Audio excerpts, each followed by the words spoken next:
Hello, world. Ah,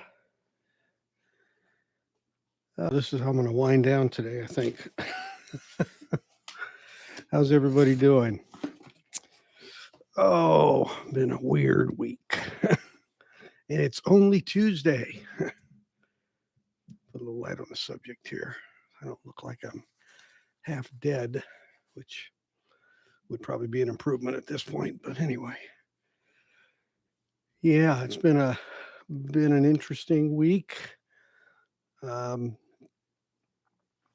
Wife got back into town from Europe, so trying to get back into the whatever normal is. And so wait for a few more people to get on. Wet my whistle. I have some records I'm going to show you guys. I forgot this 2 boxes came in today. I just was, that's what I mean. That's kind of week it's been. So,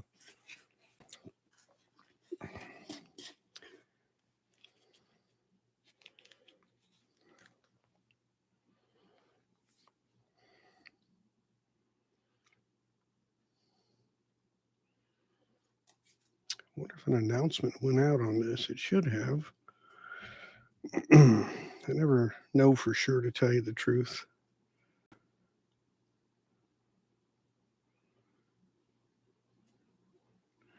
Yeah, it would be nice if one could just say, hey, send a note to all my subscribers. I mean, it's supposed to do that. I don't know what it ends up doing, what it's supposed to do and what it ends up doing.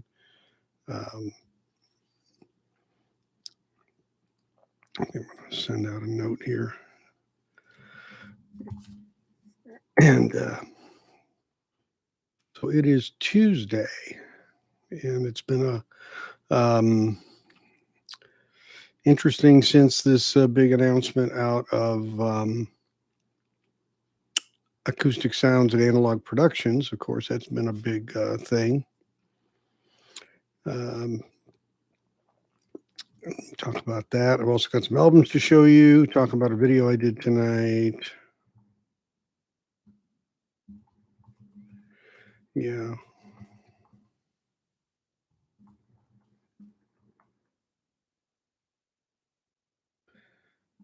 There we go. See how that shows up. There we go. Maybe that'll bring in a few people out of my second chance group. I see one person on. I'm not sure who it is. 3. Okay, it's gone up to 3. Great. Trying to see what came in today. I know what I ordered. I just don't necessarily know what actually came in. So. Oh, this will be interesting to listen to. The Tommy Who Abbey Road version, half speed. I have the original Decca, so that'll be a kind of a shootout that I could do. I've got a bunch of music on vinyls in this shipment. I'm going to be doing some videos on music on vinyl, doing some pretty serious comparisons. I mean, I've got mixed, I've kind of had mixed experiences. So I can't, it's funny, it's hard to make a just like an across the board kind of statement. But, I think for sure, one thing I can say, I think their pressings are good. The actual pressings are high quality. So that's good to have consistency on a course. We know that they pretty much use digital. So, I mean, understood that happens a lot. That's not a music on vinyl. That's a Madonna's Greatest Hits Immaculate Collection. Let's see what else we got here. Dig deep. Okay, here's an America Homecoming Music on Vinyl, their second album, Music on Vinyl. So I definitely want to do a shootout on that. That's one of my favorite albums. I've got the OG of that. I'd love to do a comparison on that. And that one I have played a ton. Paul Young, Music on Vinyl, Secret of Association, 2,000 copies, colored vinyl. So that's good. This is a very good rendition of iRobot, a little bit different looking. It has 14 bonus tracks on this music on vinyl. That one. I think that was an extra for me. So this one, I wanted to get this Yellow Submarine song track. It's got a little bit different because the regular one had songs from more the movie kind of thing, and this has other songs with it. So I wanted to see what that was like. Every time I went to go find one to buy it, I couldn't find it. So here's a Who Quadrophenia, which I honestly don't remember ordering now that I think about it. I think I was thinking it was the original Quadrophenia. I mean, not from the movie, but the original. So I may have made a mistake in terms of what I saw there. Here's a BTO collected series, Bachman Turner Overdrive collected series, music on vinyl. So that's nice. I think I got another Parsons. This one I didn't have. This is called The Time Machine, Alan Parsons, music on vinyl, Time Machine. Yeah, this one I definitely am going to have to listen to because I don't know that I have this in any other form, to be honest, which is kind of weird for me when it comes to Alan Parsons.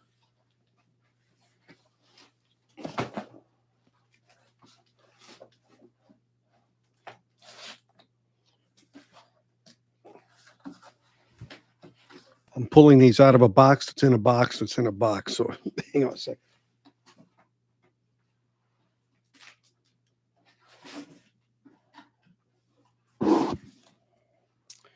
Oh, yeah, this one's good. This is a very good album. If you've never heard it on air, Alan Parsons, music on vinyl.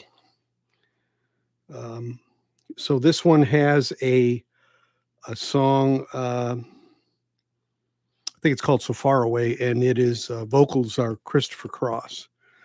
This is about travel, space travel, and, just generally, being in the air, so to speak. This is a really great album thematically, great sounding album.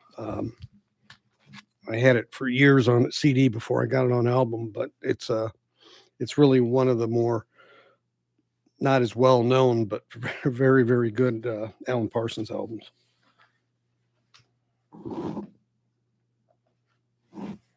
I can see the last one. I think it's, yeah.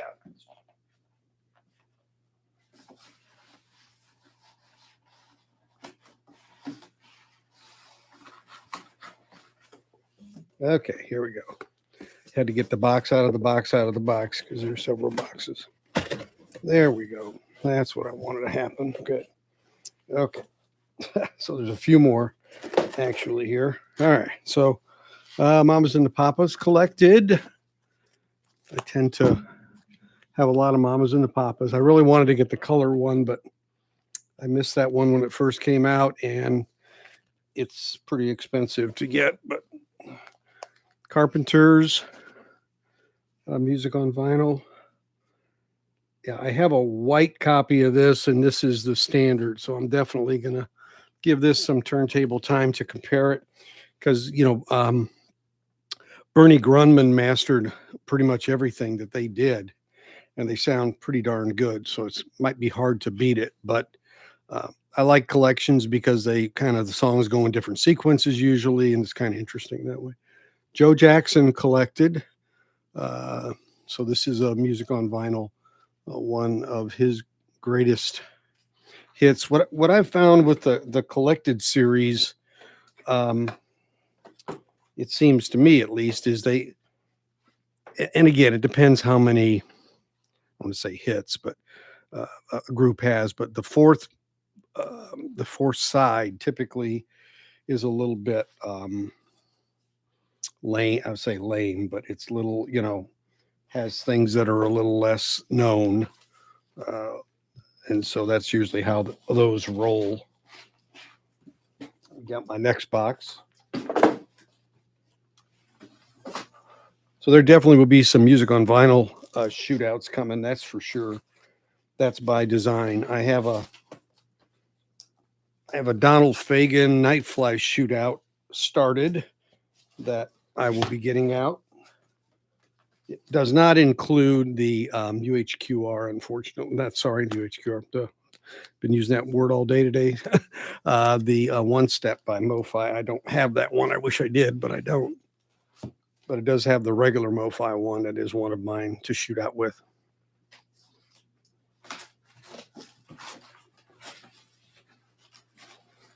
I don't know if any of you saw my video earlier that was released an hour ago or so, a little less, talking about the pricing on UHQRs and these more expensive records. Have been there was a guy who had a video. He really kind of went a bit on a rant about it, and just trying to bring some perspective to it. It is a lot of money. That's I don't think anybody can say that it isn't. So that's not really the point. But I think that at the same time, if that's something you really really like I like 3 of their albums really well. So those for me are going to be my standard bearers, and the rest I'll probably get rid of and pass on the love to some people. So it's just everybody has to make their own call. So.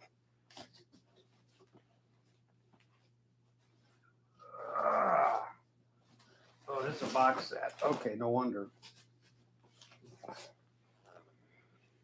wonder why I was getting a hernia. Anyway, here was a 45, the Turtles collection, 45s.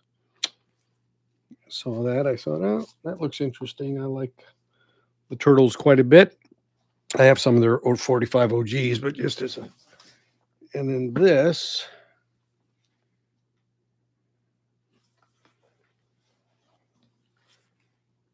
Creedence Clearwater studio albums, half speed mastered.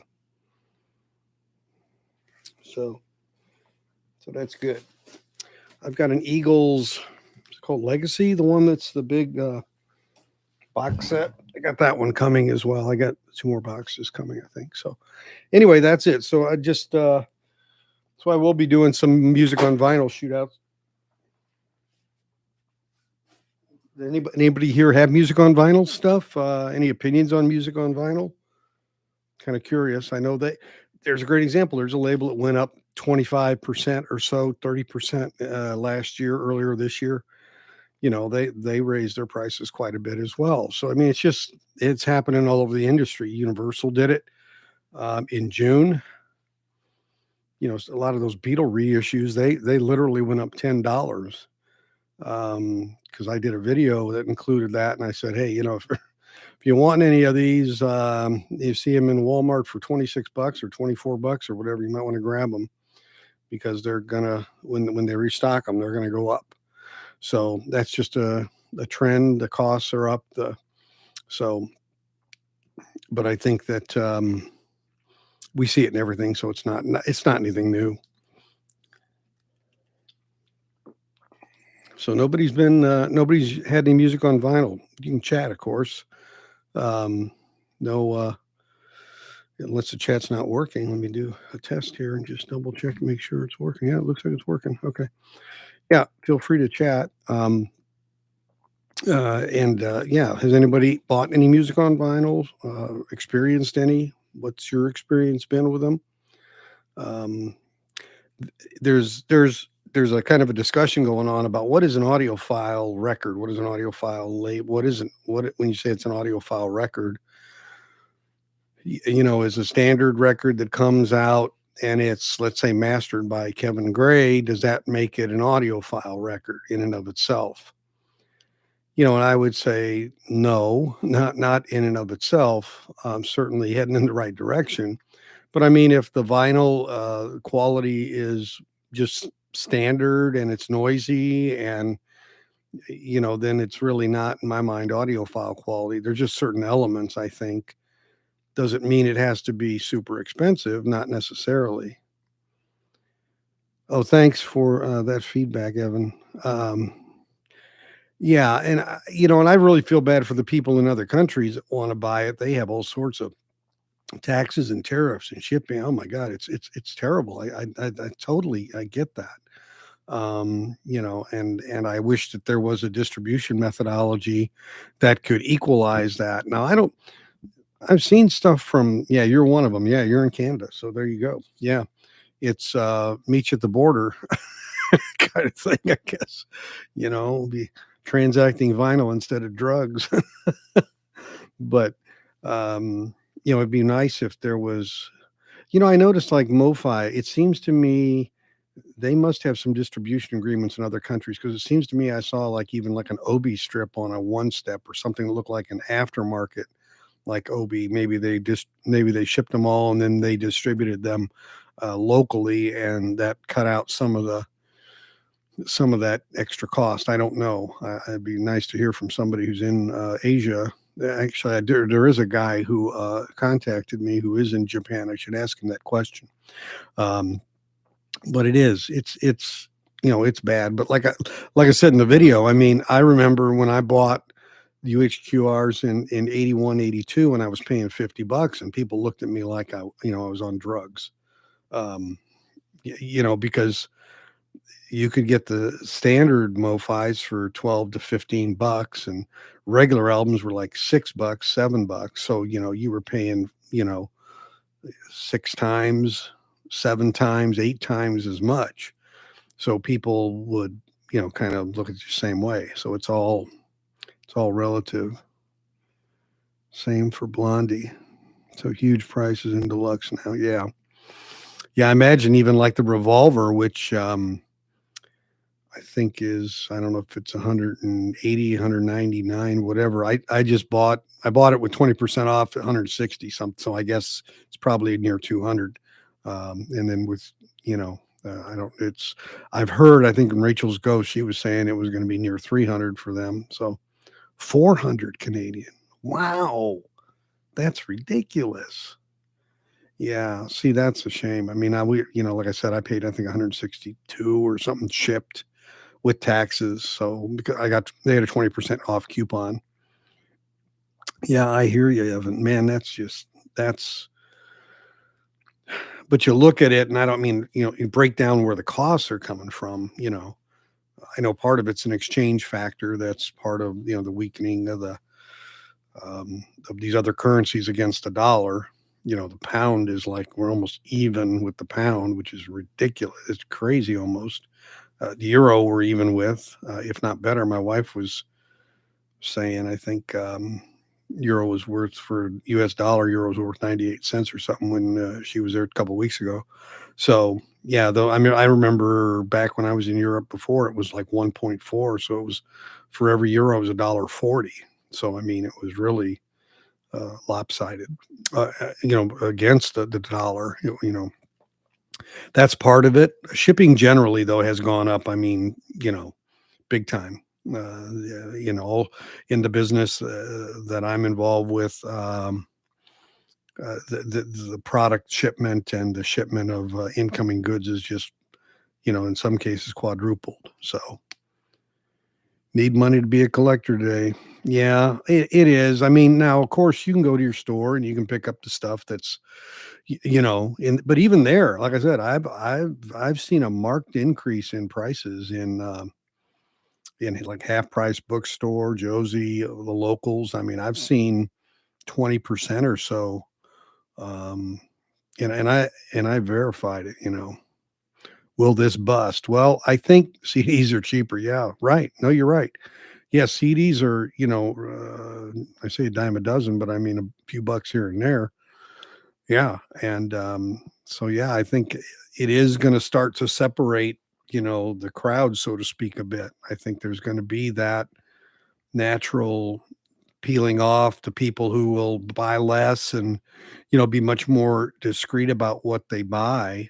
I think that's really what I expect to see. But I was at a show a couple weeks ago in San Antonio, and yeah, I could see, there were some decent deals, but I mean, but I could definitely see that there were albums that were definitely higher than what they would be.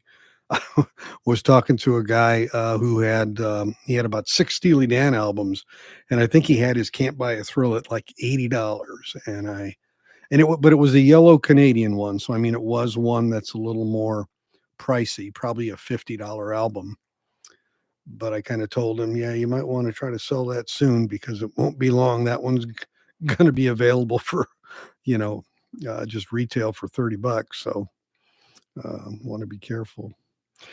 Yeah, SACDs. I've been buying more of those now. I like getting multi-channel ones, but they are. I still, when I compare them on my system, and I've got an Oppo Blu-ray slash SACD slash DVD. I mean, it does everything with analog outs, and so I mean, it's not a low end.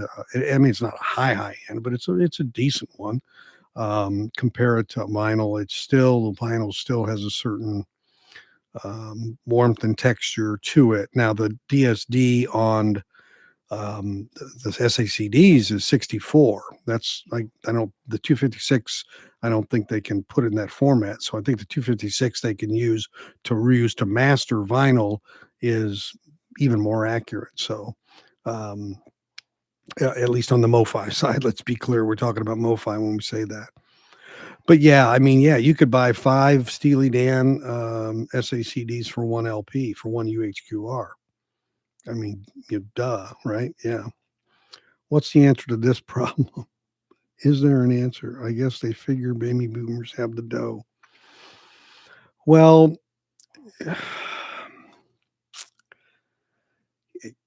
the question is, honestly, is this, I don't want to say the word abuse, but is it taking advantage of the market purely, or is it part of what's going on in the market? And my guess is it's both. It's probably both. And then you could weigh out to what degree it is. The operating costs for a pressing plant, um, the people, the shipping costs, the material costs have gone up. The real true expenses to make an album, are up in the neighborhood of 20%. People, I mean, people require more, a higher wage now. I mean, the other day I was in San Antonio and in the water park there at SeaWorld, and the parking was like $40 for a day. Just park your car. I mean, part of that is, last year it was like 22. So it's it's it's just part of what's been going on as a holistic economy recovering from COVID. I mean, there's just a lot of variables that are out there. But I would tell people, be judicious. Um, look for what you really want. Find groups that have a good reputation and sell good vinyl at decent prices. That's an area where I think, I mean, one of the groups I'm involved with, Second Chance Records, 2CR. That's, I mean, the sellers are all, super people and take care of you. And if there's any issue, and they don't gouge. As a matter of fact, they'll even say, we'll start the bidding at 8, but I'm not going to take more than 15. That's it. So they're not going to like just let it get out of control, because that's what can happen. You look at some of these bids on Whatnot and they start going.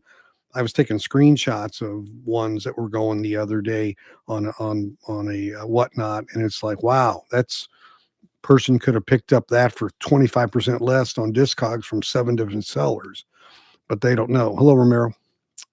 So it sounds great. Yeah. Well, you don't have to worry about a pressing problem with a Blu-ray, pretty much. I mean, the animals vinyl there have been issues. I've probably heard and seen more people say they're having issues with that album than anyone I can remember in recent history. Hey, thanks, Evan. I really appreciate that. That's all I really try to be, guys. I mean, I'm not trying to. Uh, it's great if you have more subscribers, but I'd rather have good subscribers than than 10,000 of them. I'd rather have, the ones that I have are good, solid people, and help them, and just dialogue with them and try to think about what they're thinking. By the way, I have a poll. I'm glad you said that because it made me think of this. I have a poll. If you go into community on my page, there's a poll there. I don't know how to advertise that I have a poll. It's kind of crazy. They go, "Oh, you can make a poll," blah, blah, blah, and then you're like, "Okay." The only way you can let people know is, I guess, you got to put it in a video and say that you have it, which I didn't do tonight, which I should have done. That's my bad. So, but I'm just learning how to do some of this stuff in YouTube, like putting the cards up there so you can click on another video I did, or at the end, So I'm just learning this stuff, but. You saw your poll, it came up. Okay, good. All right. I got to go look if anybody's answered it.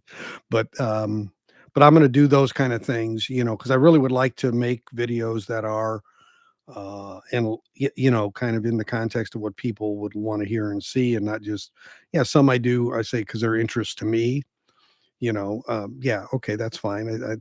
That's fair. But at the same time, it's like this thing today that I did the video on. I mean, when I woke up this morning, I had no plans to do a video on that whatsoever. But then this video I saw come out with someone ranting about the prices and the people and the BS. It was, and I was like, it's a little more, there's a little more complicated piece to that, and it's easy to get emotional about it, but let's step back and look at it. I don't, hey, I'd like to pay 120 bucks or 110 or 100. I mean, I'd like to pay as less as anybody else too. But I can tell you this. I mean, I can tell you, and this honestly is just me evaluating it. Nobody's twisting my arm. After having been to Acoustic Sounds and the pressing plant and seeing what goes on to make these deals and to get these licenses and all the what's involved, and somebody even posted, I think, on the Analog Production Fan Club and Facebook, um, they went and got the financials from Acoustic Sounds Analog Productions, and and shows what their operating costs are, their income, and their profitability. I mean, nobody's making these huge profits like these big corporations. Making a decent profit, but nothing egregious. And he's investing it back in the company. I mean, you do something like Steely Dan. I mean, you're doing that, because you want to. Obviously, you have the passion for it, but also that's a big get. And he paid dearly for that. I know he had to. But it wasn't just. It was very strong pull because it hadn't been done in the market. And and you got to realize Chad was in the middle of doing that deal long before the MoFi debacle. Like, as he said, he met Fagan in 2017. They started talking about doing something in 2019. They've been working on it through all this with Irv Asimov, their management guy who does the Eagles. I mean, we're talking some people that this wasn't easy. The Becker estate. I mean, you have all that going on. So it takes a lot to put that together when you look at it. And then I go look at, my paltry little UHQR from 1982, 1981. That's one disc that I paid $50 for. And in today's dollars, it's $150. And what you get today, you get more. You get a better vinyl. You get 45 RPM, which has a much better sound to it, capability. You get more material with it. So, I mean, in relative terms, it has value. And that's, I really was glad to go through the exercise for my own, edification, to know, hey, yeah, that, my instincts about it not being awful. The truth is, some of the stuff that was going earlier on with, I think he did the first few things were at $100. They were only one disc, but those were pretty good, really good deals at the time. But again, the inflation since then, since 3 years ago, has been, pretty high. We had negative inflation for a while. Now we're, up to 8-9%. So, and you go to the grocery store, you fill up your car, you know what we're talking about. So the bad part is, you pass that cost along and people have less discretionary spending to buy records. So that really is the rub, because everybody's getting hit and you feel like, hey, my God, I got to pay all these exorbitant extra prices, and now I got to do it with vinyl to boot. Come on, give me a break. I get that. I feel that way too. But at the same time, that's just the way economies work. Just got to make different choices, I guess, and be more judicious. Do I like Vinyl Me Please? I will not pick up Nebraska from Springsteen. I can tell you that. But I do generally like what they've been doing. They're definitely on the right trajectory. They have, they're starting up a plant in Colorado, which we run by Gary Salstrom, who set up the pressing plant for Chad in Salina, Kansas. So they have some. Now, I don't know to what degree Vinyl Me Please is going to do automation. Um, yeah, that's a great point about the cost of making vinyl and CDs. You're right. Yeah, wages are. Yeah, they're not probably keeping up. You're probably right, but the wages are certainly up. They were probably so far behind. The gap just hasn't been filled. But it is. You're right, your spoilage rate. I call it spoilage, just a term I've used, but I mean your rejection rate with product can be much higher with vinyl than with CDs as well. Um, so that's a cost you have to consider in the mix. Proper cleaning vinyl prior to listening. Counterproductive. Cleaning vinyl that has a digital step in the mastering.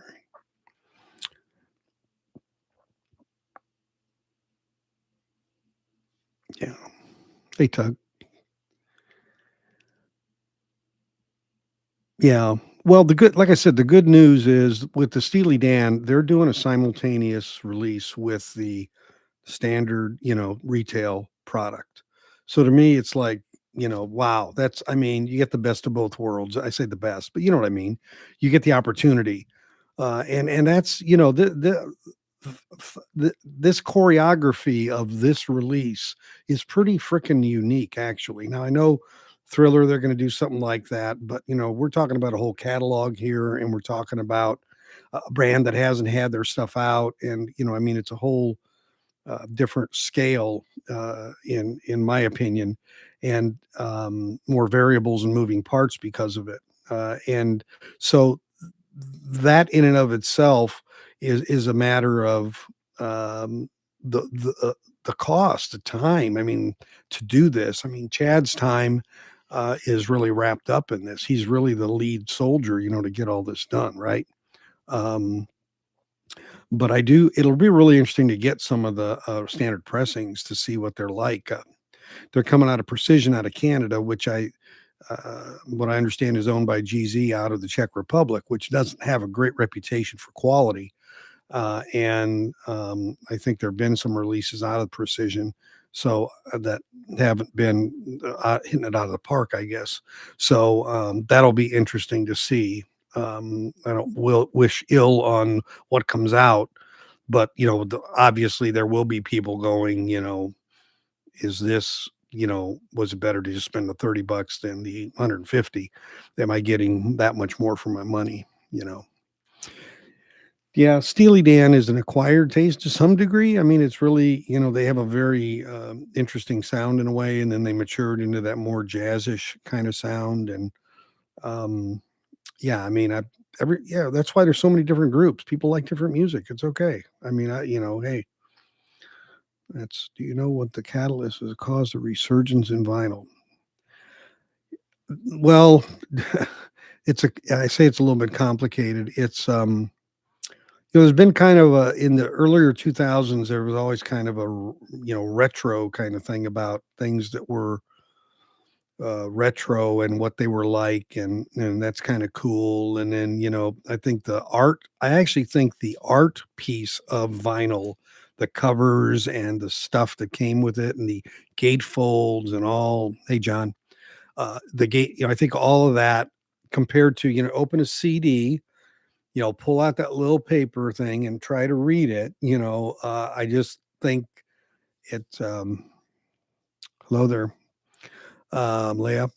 Uh, I just think it was a different experience, and it's like, whoa, this is cool. Look at this art. I could put that on my wall. I could, it just kind of kind of had a little bit of an artsy kind of thing, and it's like, whoa, look at this thing, and it's how do I put it? It sounded a little more raw in a sense, a little more. Digital is sometimes things can be clean to the point of being so clean that just it's and digital can have a fatigue. It create kind of a little bit more of a fatigue in listening. I've had that experience for sure. So, I think generally a lot of younger people just really started to appreciate what was there, and it was cheap. There's nothing that attracts people more than cheap. I mean, and so, the people were able to, that's how Chad got into it. And he was, selling and buying and selling. And that's how he got into it. So the loudness war. Yeah. Yeah. Just rack it up. Just keep, yeah. Just everybody's going to step it up a dB. And, yeah, it gets, yeah, and compression, and there were a lot of things that added to that, and I think that was, new lyrics to Reelin' in the Years. You mean Stealin' in the Years? Now, I did a thing at the start of my, video that I did about this announcement last Friday about Steely Dan and the Royal scam, and we were waiting for our countdown to ecstasy. I don't know if any of you saw that, but I had developed a bit of a your audiophile summer, and you can see the cash fading fast. Buy a huge case. I think is going.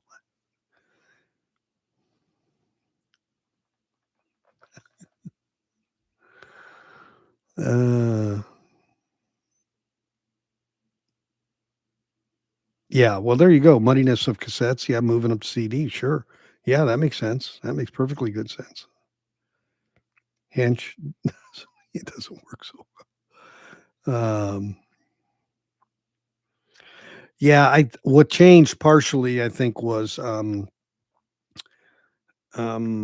was a kind of a who could outdo who digitally. I mean, if you were doing digital back then, man, it was like you were king, so everybody just kind of got in just and the music started to change somewhat, and I just think it generally just started to how can I squeeze or not squeeze, but actually how can I push this boundary? You look at some of the waveforms of that stuff and it's like, it's just like all top it clipped and it's like, oh my gosh. No, smoothness or and it's just ridiculous, right? Just a joke. Well, no, hey, I love those kind of things, John. I do. You know, you will hear a difference. I can assure you, you will hear a difference. Now, is it enough of a difference to pay 120 extra bucks? That's a whole different discussion. That's very subjective whether it's worth it or not. You know, but there's albums that I have that I really am close to that I've listened to a lot. Uh, Can't Buy a Thrill's one of them. The Eagles' first album's one of them. Boston's one. I mean, there are just certain albums that I kind of really know, and in my mind, I'm waiting for and listening for certain vocal pieces, certain instruments, certain tambourines, certain whatever, and my mind is already predisposed. And if they're not there, my mind goes error, you know, bits lost or whatever it is, pressing bad. And so when you have that, and again, like I said, if you spend that much money, it better be something you really like. I mean, it'd be just, I guess if you're just a collector and you have oodles of money, no big deal. Oh, God bless you. No, I mean, please adopt me. But I don't, I don't know how that would be, something that I would want to spend that much money on unless it was something I really cared about. Do you think the limited editions, limited box sets will hold their value over time? Part of that depends what happens in the future that is competitive with it. I mean, there's the reason the Steely Dan resales have been so high is they haven't really been available in the market otherwise. So that has created I say overinflated value because it's supply and demand. So part of it is that. Part of it is how unique is the box set? Is there something really, unique about it? That's why they're doing this darn, mono, like mono revolver, doing monos in these box sets to attract people to buy that higher end product to get that thing, because most people don't have the mono box set by the Beatles, myself included. I'd love to have it, but I don't. There you go, John. Yeah, I'm going to do that too. I've got, I think, 9, maybe 10 copies of Can't Buy a Thrill, original pressings from different countries. So I've got a huge, huge shootout to do.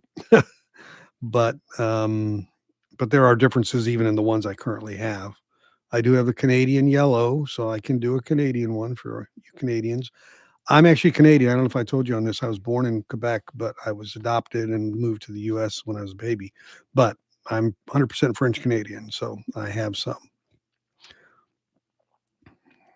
I had that on gold CD, and I think somebody sat on it. Yep, I had that because I think I have that one. It was Knights in White Satin somebody sat on. That was right. I had the white Knights in White Satin. I think I still do have Asia on gold CD.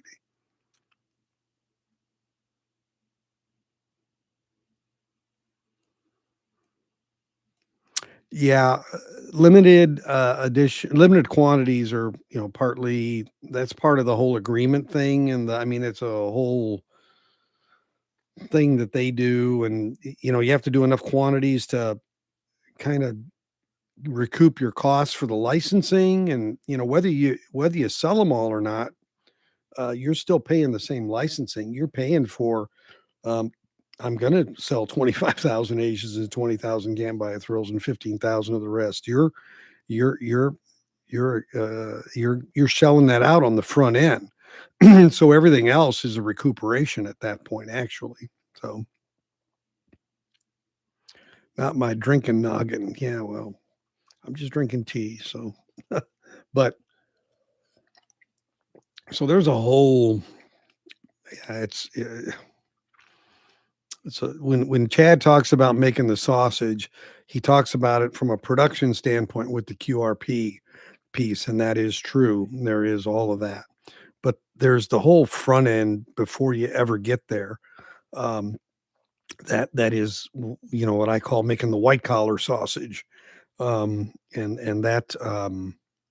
that's pretty involved. Yeah, I think you're right. I think by then, 75, because they're like 60 now. I guess what I was saying in my video today. I think, they're 60 now, but they won't be 60 in 2024 or beyond or whenever they. Um, I don't think at that point he will be hamstrung by sequencing. In other words, I think he can release those any way he wants. It's going to be more a volume issue and a press time, how much pressing time. I don't know that like this one is choreographed release, and then the next one, and then the next one, and I think they're going together. Universal. UME is the catalog piece of Universal, the whatever's in there, not new bands, but historical bands, and that's choreographed so that they are going to go together and have release dates for Countdown to Ecstasy, Katie Lied, all of them. They're going to do sequentially. So yeah, it's going to be a matter of how. So all these people who are um, having a problem with the price and the people buying them, I think about it and go, you should try to be advocating for those people. Please buy these. Please buy, because the sooner they buy these, the quicker the middle class, so to speak, can get the standard pressings. So you know, I saw Chad had a limit of 3 per address on his thing. I thought that was interesting. I don't know if they've had that before. Maybe they haven't. I just didn't see it. But you think the jacket pressing and the vinyl pressing will chill out soon so they don't get bottlenecked? It's a right now, it's especially in the pressing arena, it's a man hours issue. It's getting more man hours onto another shift. That's really I mean, there were there were idle presses during the day when I was there. A few were down for maintenance, but I mean, I think could have been running more if they had the manpower. So, that's part of the equation. The same issue exists for Stoughton for getting the jackets and that kind of thing. Um, I know Chad is looking at ways to increase the printing capability and throughput so that they can augment that possibly to some degree.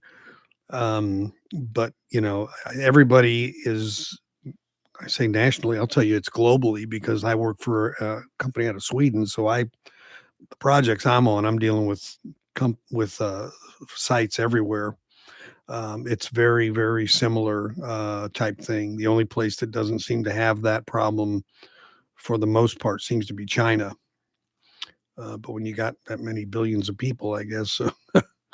But they have other issues right now. They're still really hyper COVID um, reactive and blocking people from coming to different places and things because they're concerned their health institutes aren't going to be able to keep up because of the volume of people they have there. If it gets out of control very much, it's really tough for them. But anyway, just the point is people are the resource issue right now, and that's a supply chain issue that then is dominoing into other areas, whether it's the raw material that we get, from Neotech to do the vinyl, that's international. So that has additional costs and shipping and things of that nature as well. So I mean, all the all the ingredients have to come together, right? I don't know if you've experienced it even in restaurants now. There's things that aren't necessarily always available as a dish, even because of that kind of thing. Yeah, I think there needs to be there needs to be a breakthrough in some way, shape, or form. I would say, and unfortunately, the demand isn't. I mean, demand's outpacing the ability to catch up and make changes and do things. It's really a quandary as a manufacturer when you want to make improvements, but you got to keep the line running in order to keep it going. It isn't like, a car manufacturer, they have a season for the model and they can do breakdowns and teardowns and retooling, as a part of their marketing and a part of the way they operate as a business. They plan for that, and that is the way it goes. These kind of businesses, it's more, they do regular maintenance, but really to make any real huge changes, it really is more difficult. Now, if you're doing a greenfield operation like Vinyl Me Please in Colorado, you're starting from nothing, then, the world is your oyster a bit. You've got a lot more flexibility. So, but you can see Chad, he's even still using RTI. I mean, he used RTI for the Bill Evans box. He couldn't have done and pressed that at QRP. Didn't have the throughput. So it's not. Where's the next place you're visiting? Probably Psych Ward 37. No, I'm just kidding. Um, I don't right now. Thanks, Paul. I don't have a spot chosen yet. I have a couple of people working with me to help me look at some options.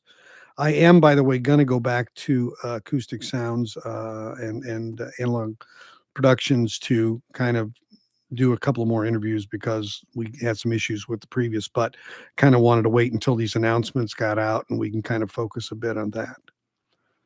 Our manufacturers building. Yeah, there are some new like I said, Vinyl Me Please in Colorado is a new pressing plant. Mobile Fidelity is building one in Oxnard, California. There's one being built in Germany that I've heard of. I don't think it's Palace related. I think it's somebody else. Um, yeah, I mean, yeah, Chad, like I said, if you look at the J.P. Patterson posted on Analog Productions Fan Club, I think some of the financials that were, that he paid to get a copy of to see, and it's a well-run company. It's not, there's nothing excessive going on, and you know, he reinvests into the company. I mean, there is absolutely no doubt about that. And so that's all you can ask of a business. I mean, he's not trying to be a fat cat over it. He wants to deliver the goods, and that's really what he's about. I'm going to be, when I put out my final video on acoustic sounds from my tour, I'm going to be going back and giving you guys some links to some stuff that I found on him and his life and things that are really interesting, because he has such strong roots that, where he comes from. He's doing this out of, gut instinct and belief and passion. It's not like, and I don't mean anything distracting when I say about John Davis, but he's running a business selling product through Music Direct, and oh, by the way, he owns MoFi. That's kind of the way that is, right? You know. Yeah, well, that's on my Final Be Pleased is on my list. Now I have we have a facility in the Denver area that I can go to, so I can arrange a trip and then go there on the side, so to speak.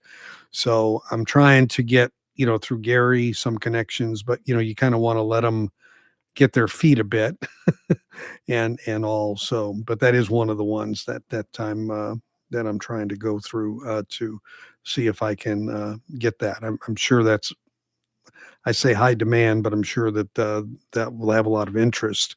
But since I can get there pretty easily, I think hopefully I'll have a little bit of an advantage. And having done one with Analog Productions, have one under my belt, so to speak. So to speak. Sorry. Yeah, it is a new actual record pressing machines. Okay, well, there are new pressing machines being made, and they are they are automated, and they are what is being used in some of the plants that are delivering some of the products. GZ, I think, is one of them. And the thing about it is, a lot of times automation can be great, but um, a lot of times there's a presumption that because it's automated, the quality of it, has a certain, Six Sigma kind of capability. And the fact of the matter is, when it comes to something like making vinyl, the variables that are there don't always lend themselves to, giving yourself like wider inspection timelines of saying, I'll check every, 400 records, or 400 record, or whatever it is.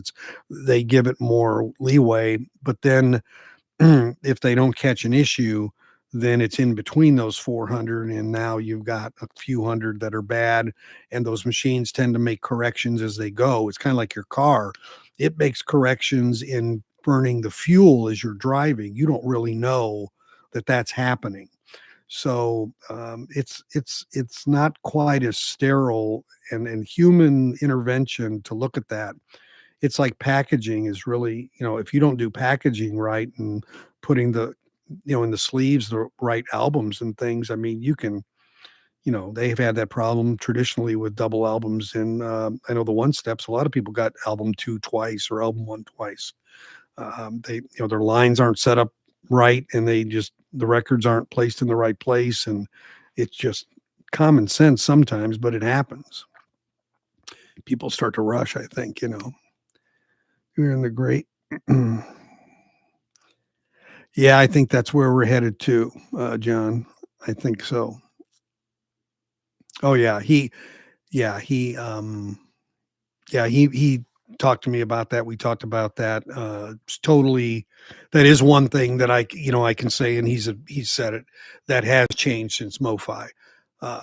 Yeah, and th- you can see, there's limited people that can do it, of course, but he's pretty well always been kind of seek and destroy, go find what you want, what he wants, and work those deals and whatever. And now, some of those people are people that wouldn't play, and now they're asking. So it's a good problem and a bad problem. I mean, it's bad because that means there's people out there that want to get product out there and they don't have a venue that they feel comfortable with to get it out.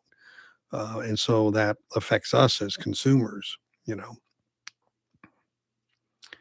I think the new VMP plant is going to be using newer ones, but let me put it to you this way. I am making that presumption because it's a greenfield startup, meaning a brand new building and everything. And be almost, it would be really surprising to not see them use the newest technology to do that for a lot of reasons.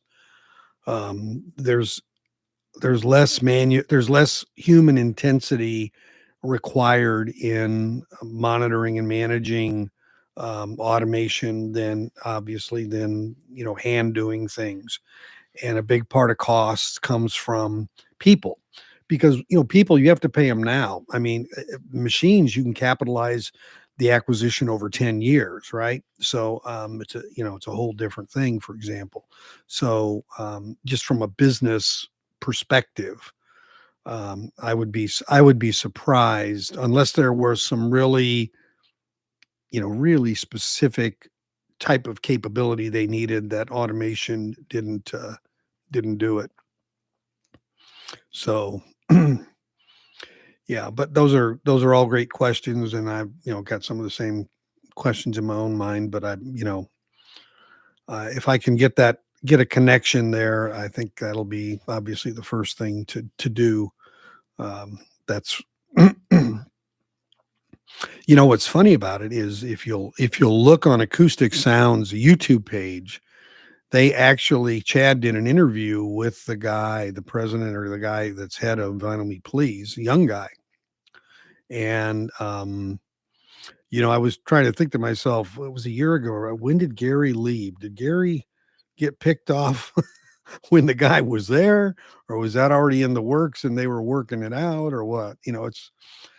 But Gary came to Chad through somebody else as well. That's what happens. And Chad's got a good team there, so I think Gary trained him well. So the big guys would stop the stranglehold on titles.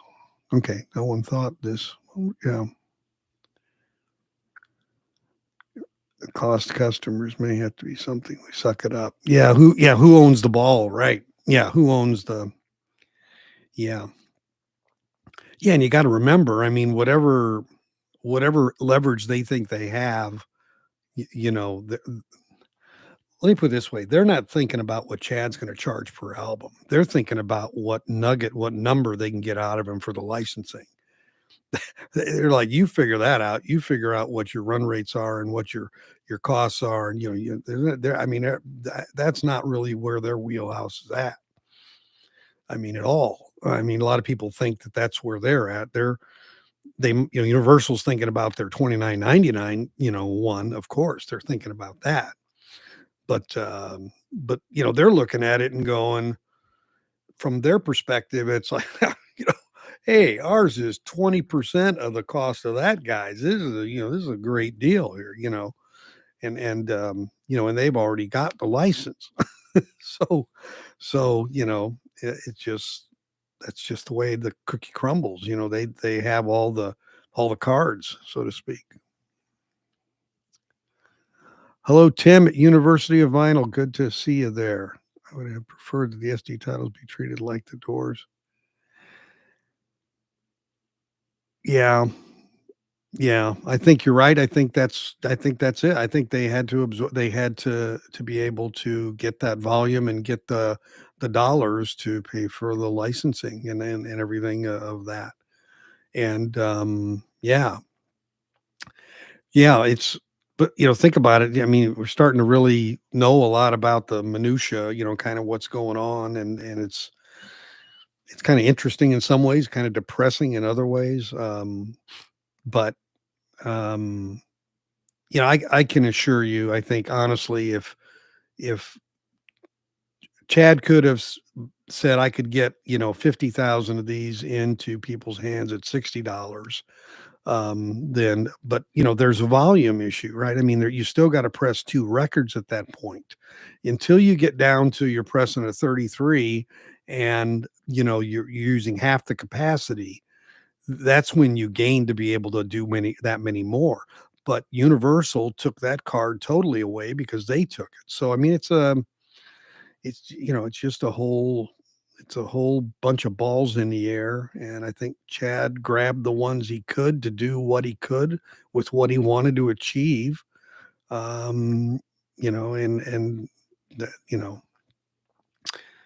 that's how to put it. It's not really as nefarious as some might make it sound, but it's a very complicated process that goes into it. That being said, I guess on the flip side, we're going to end up getting the best sounding ones we can possibly get first. And as a man of 65 years old, the fact that I can actually have something in hand versus hope that I'm going to be alive in 2 years in order to hear it, there is some comfort in that. It's a strange comfort, but it is. Yeah, it all rolls downhill. Yeah, I think, yeah, yeah. I mean, it is, I mean, they really try to keep these things under wraps in terms of where the numbers really are and everything, but I'm sure the guys in the industry have a lot of wink, wink, nudge, nudge going on in terms of knowing what's really going on. But it is what the market will bear. I mean, let's face it. If Steely Dan's catalog had already been released to a large degree, the value wouldn't have been what it is, right? And I in my video today that I did, I put up the prices. I'd forgotten that Speaker's Corner had released "Can't Buy a Thrill" in 2001. I forgot about that, and I went back and looked, and like the median or the low on that was like $149 or something for a 33. Speaker's Corner, which that album was probably $35, right? So, that's I mean, that is. I mean, so you say, well, I want to pay $149 for a used copy of this that is, a 33, or I can, do this for $150. So, and now you start to go, it doesn't look quite so bad. If I had it, I'd spend 150 and be happy with the SACDs. Yeah. Well, I do. I think I just wish they were multi-channel. But that's just me. I've got 3 or 4, or maybe it's 4. I can't remember. 3 or 4 of the quads of Steely Dan. First 4 albums, I think, were Command Quadraphonic QS, Sansui QS encoded. And they sound nice. I mean, they have, the mix is a little different and whatever, but that would have been nice to have on SACD. So I know the mix is there somewhere, but put you on the spot time, if there are some cool titles coming out.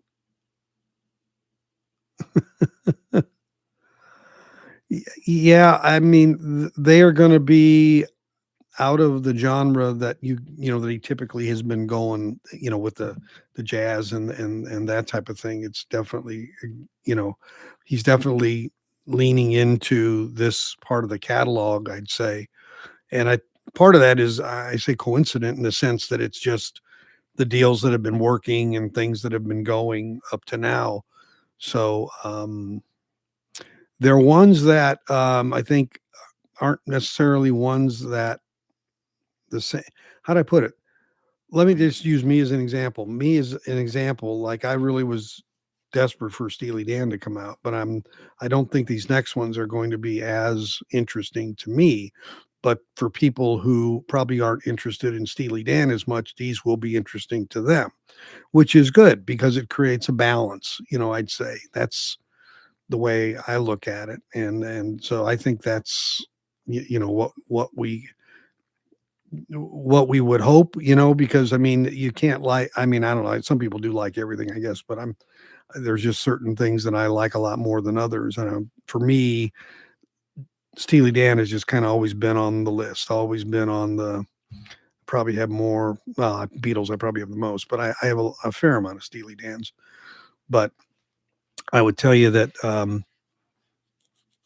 that Every deal is different. Every piece of, who's involved and what's involved is different.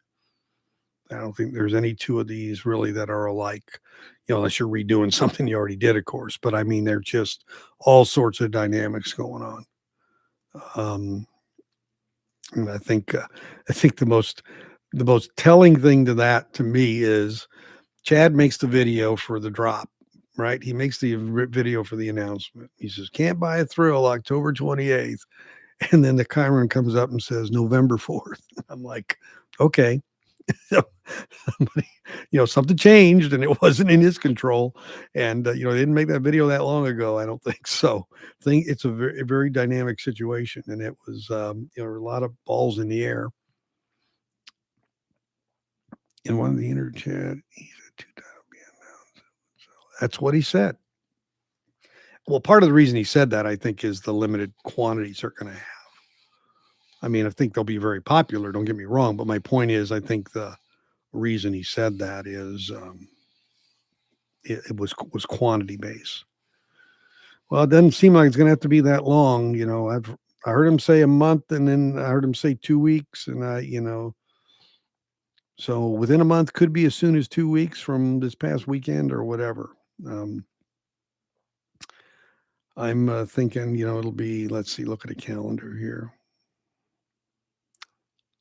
Yeah, the 30th would be a perfect day. The September 30th. It's a Friday, so September 30th would be a perfect date. End of the quarter. Yeah, that would be a perfect date. Actually, so wouldn't be shocked if that wasn't the date. So I guess be ready. If that's all I can say. It happened like 8 a.m. On the day he announced it on the 16th. It was 8 a.m. Central Time, by the way. U.S. Is when it happened. The site, because I was monitoring the site, and then I was hitting refresh F5, and then I could see they were starting to peel off. The SACDs came up first, and then the vinyls came on afterwards. So yeah, keep your eyes on the social media sites, I guess. I don't, maybe someone at Hoffman's forum or will come through or whatever. If I get a date or I get a sense of when it is, I'll try to give you guys a heads up a little bit. But I can tell you that last one was Friday at 8 a.m. Central Time. So, and he said a couple weeks. Last time I heard, he said a couple weeks, and I'm looking at the calendar, and I got my calendar marked for that morning at 7:30 to start watching. So,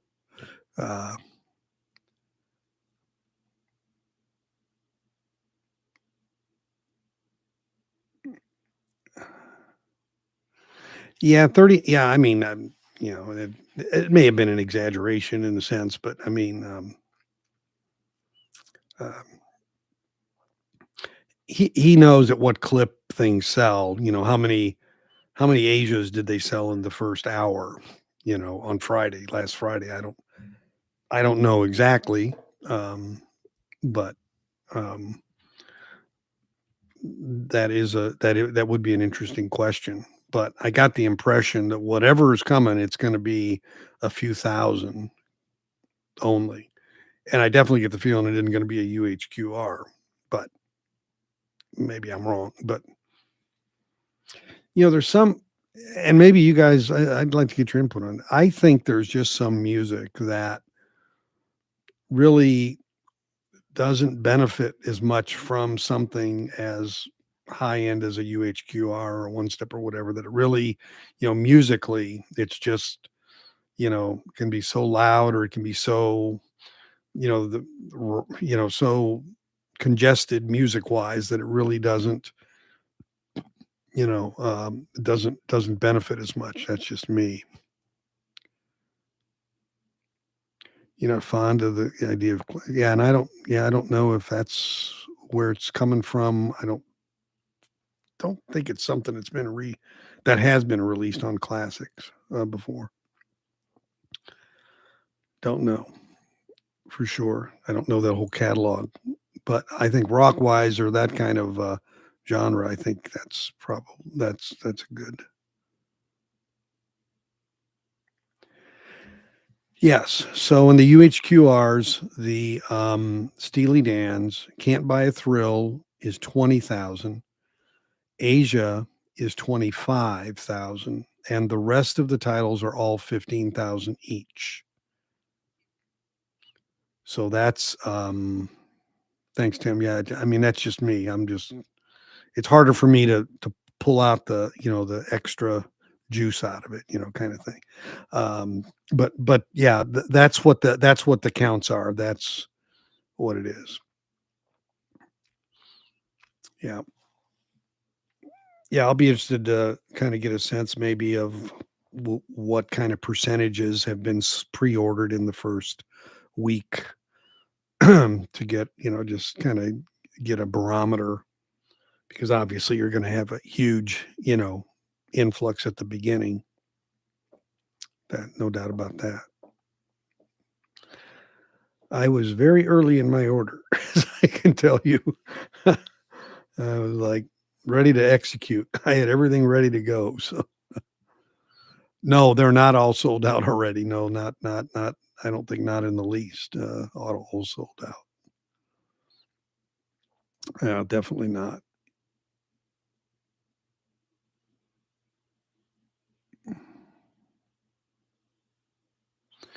Yeah, needs a remix first. Yeah, that's what's funny.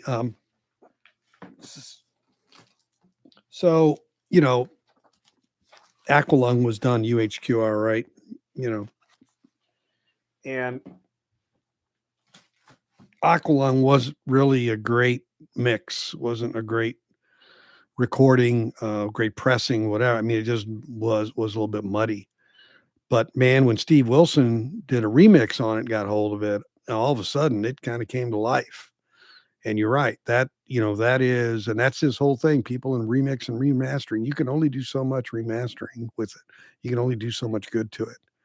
And so unless you just start equalizing the crap out of it, and then you've really messed it up badly. So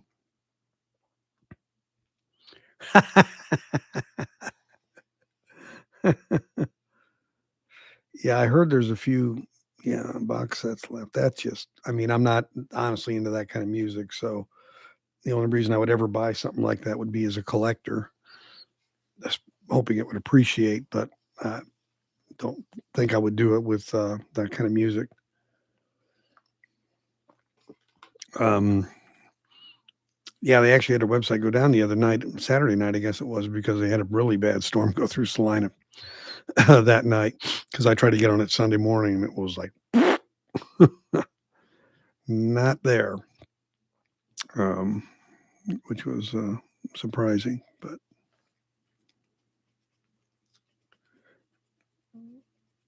yeah, I'm hoping they figured out how that little thing happened or whatever. The second, I guess the first thing was maybe it was posted. It was actually published accidentally. The other, I think somebody got in the back door.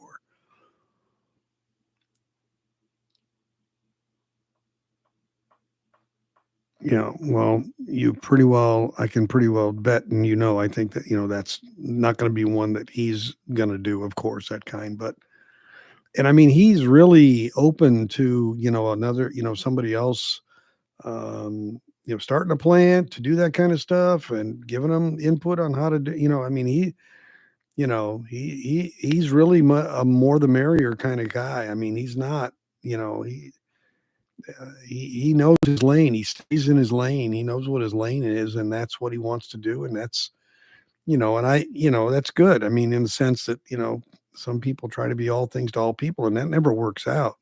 So, there it would be nice to have, or Vinyl Me Please or whomever. You're much more likely to obviously see it out of Vinyl Me Please. That's more in their wheelhouse, I would say. The interesting thing, holistically, is honestly is what the hell's Mofi going to do? What are they? I mean, what is really going to happen going forward? I don't know how many contracts they have currently with artists, already decided to do two things. But where's it going to head with them? Uh, you know, People want to do business with them? Will they want, and I'm talking about artists, I'm not talking about consumers, will they it's a little bit of a dicey thing right now, and I think we all look at it maybe, from our side, which of course that's the side we care about. But at the end of the day, it's not just the lawsuits or that piece. It's also in the industry, where they at. Has anybody seen the articles or the uh, editorials in the Absolute Sound magazine? Does anybody get Absolute Sound either online or there were a couple of editorials which were actually by staff people. One was called a guest editorial, and it was by one of the lead guys in the magazine, which seems kind of crazy to me that you're going to be a guest editorial. I mean, a guest editorial would be if someone from the outside did it, I think. Yeah, I hope they don't belly up. They should have bellied up to the bar a long time ago, but that's a whole different discussion. Um, they Yeah, I mean, I'm sure they've got arrangements and agreements, and they're gonna follow through, and, yeah, I've got those articles, but they were interesting. One of them, yeah, one of them. Let me see here, I can probably pull it up real quick and tell you.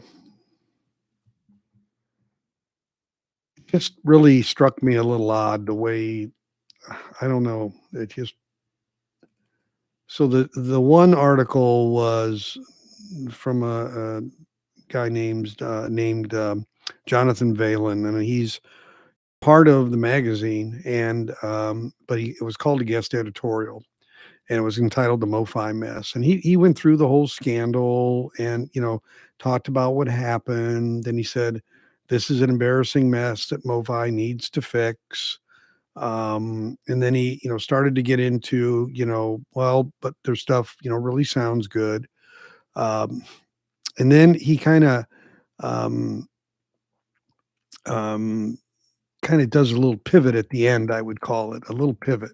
His last paragraph says this: the bottom line is this: after MoFi spent decades keeping the LP alive and kicking, releasing many, many sonic triumphs over that span, including several one steps, it would be worse than ungrateful of audiophiles not to show some charity here. If the company continues to come clean as they said that they would about its mastering chain, pledges future transparency about the provenance of products, promises to backfill source information on previous releases, which it has already started to do, I, for one, am willing to let the matter drop. As I said, when recordings sound as good as many MoFi records sound, it makes little difference how they were mastered. So, um, for me, it's kind of like it's true that that's the case, but it's almost absolving, I think, a bit too much to what happened. And as a business, it kind of like, let's all get in the trenches and support it as a business. But we certainly have to expect higher standards out of people. Is the whole idea of maybe learning from this for the industry as a whole. I mean, they're going to be putting on the Steely Dans. They're yeah, makes us the victims. Yeah, yeah. If you read John Davis's statement, part of it basically says, "Sorry, you fooled yourself. Sorry, you were that gullible," or there's a tin of that in there, right?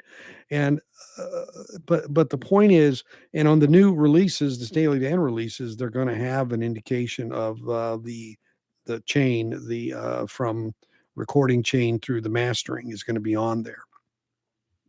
So MoFi should just put the dad label, DSD label on the back of the record. Yeah, well, something to make it clear, I guess. So they will, at least on the that is supposed to be on the Analog Productions. And there was a discussion about because I had a conversation yesterday with someone about the digital step in the Steely Dans that are coming out through Universal. And I read and read and read, and all I heard was digital, and it said high res digital. Well, to me, when I hear high res digital, what I really hear is, 9624. I hear, it's that kind of thing, PCM. It's not DSD, because DSD is kind of behind, above high res digital traditional definition. At least that's what I know of it. So I don't know. And they did not say, I have not seen anything that specifies one way or the other, but it does use the word high res digital. And typically high res digital is a PCM term, because when they mean DSD, they just say it. So, and I'm not here to cast aspersions about how it's going to sound, but again, we're back to what is it? The truth, the exposure of that, and all those kind of things.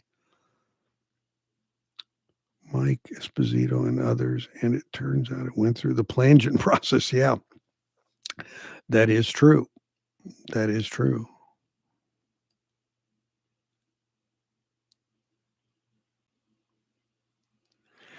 Yeah, no, that's true. And um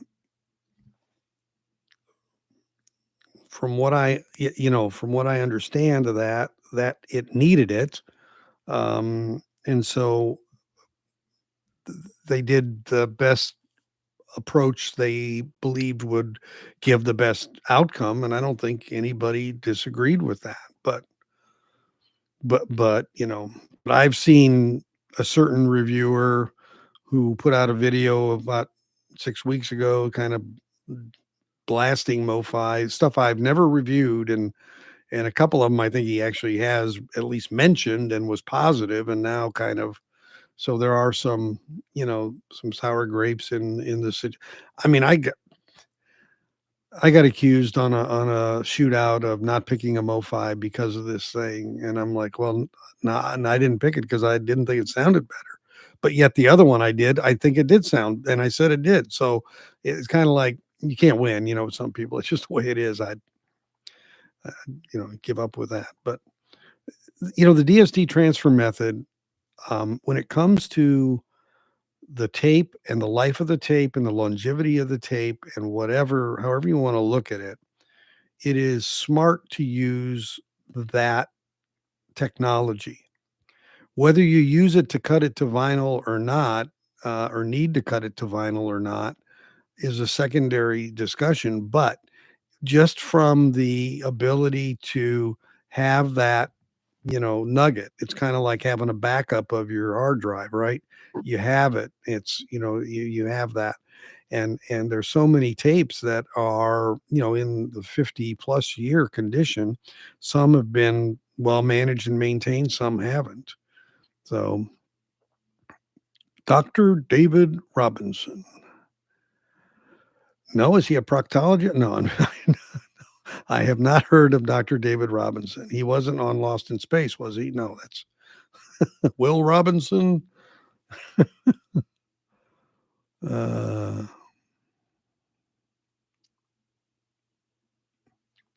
Gene, yes, yes. No, yeah, capture method.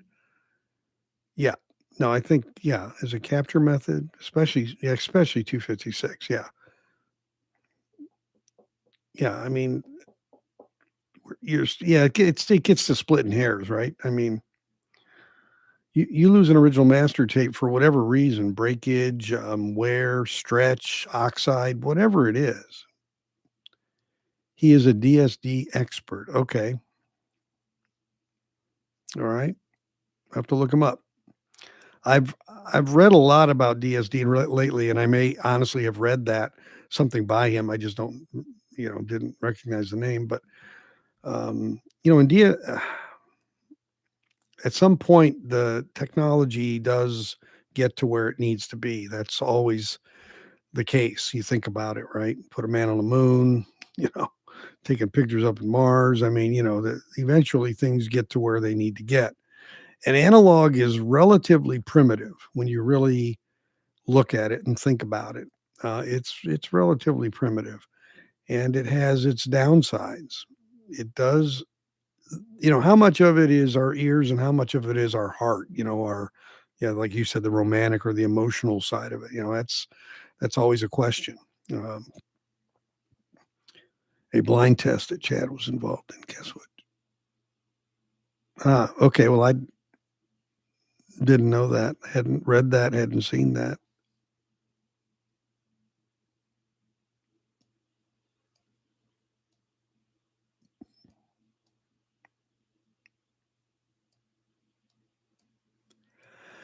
Y Yeah, I mean, no, no, no, no, no, I understand. I and I don't think here's the issue, though, I don't know that and I don't know, I've never heard Chad get on that soapbox like certain other reviewers, people who shall remain nameless. But I have never heard him. Yeah, I'd appreciate that, John, very much. Just, yeah, I probably couldn't tell the difference. I'm not even close to being able to tell the difference. Yeah, yeah, well, yeah, okay. Ask me no questions. I'll tell you no lie, Michael Chavez. So, but yeah, I think we're at that point. Um, but but I could well the DAC that's used now. This is okay. This is where are you talking about the DAC used to create the DSD, or are you talking about on MoFi's end, or are you talking about on our end to hear it if we heard it through an SACD? Just so I'm clear, are you talking about on the production end of making the lacquer?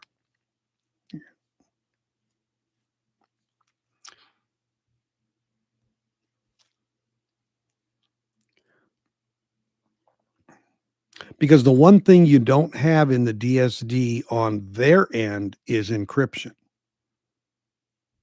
You have it on our end when we take an SACD and have to listen to it. It does go through the encryption step. Yeah. Yeah. So there is that piece on the consumer side that happens, but it's raw DSD on the production side. They don't have that step in there. They don't have encryption because there is a encoding decoding part that occurs in your SACD player. So um, yeah, I would every every handoff in a process introduces or reduces something. That's just physics, like that's just 101, right? I mean, that is now how much of it is, or how impactful it is, or how whatever it is variable, right? It's variable. And in this case, the truth is the outcome of that variability judgment comes out of your own hearing and your brain processing what you hear. And so you could have five people that hear it differently. So it really makes this a really complicated and it's very subjective, I think.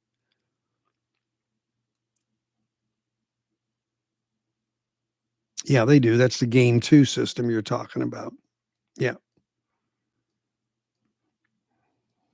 They go from lost two to gain two. No, I'm just kidding. I lost 2 bits, I gained 2 bits. I lost 2 bits, I gained 2 bits. Uh, how gold.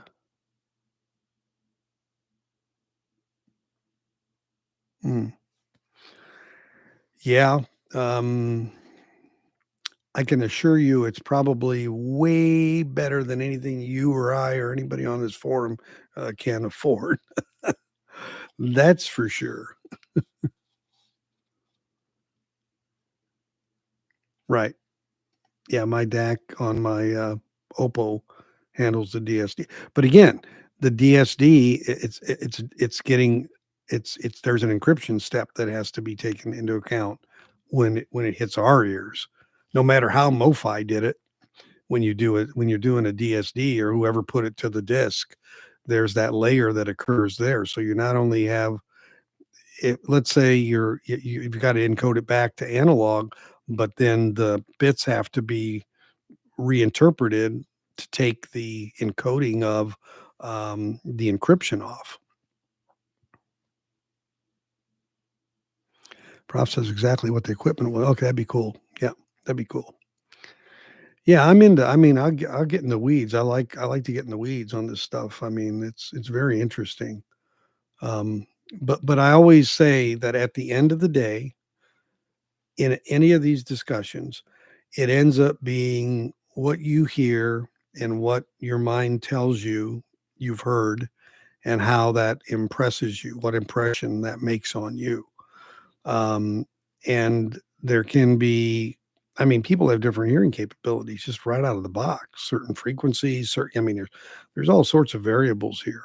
And that's why it really is difficult when people get into, how do I put it, right and wrong. You know what I mean? It's like, and I just, for me, it's like I can easily admit that maybe my SACD player isn't of high enough countenance to give me the best decoding of the DSD.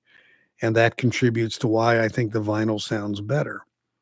But I also can tell you that I know that in vinyl with cartridges and things, you can get a whole different sound and feel because of the kind of cartridge you use. And that biases what you hear. And you a lot of times get used to that and like it and get, you change cartridges, you can totally change what you're hearing or the way it sounds to you, you know. So you don't really have that much of a capability to do that in digital. It's relatively sterile in that regard.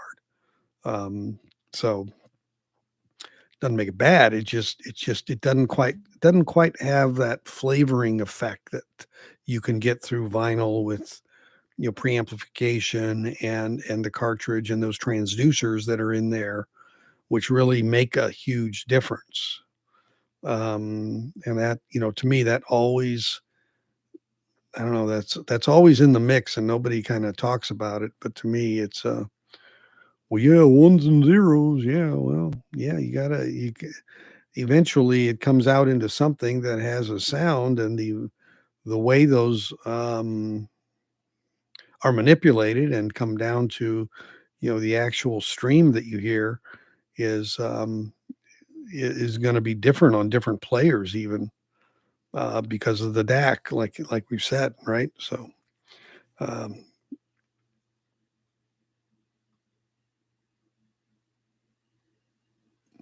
can you throw a link up in the actual chat there of it, John?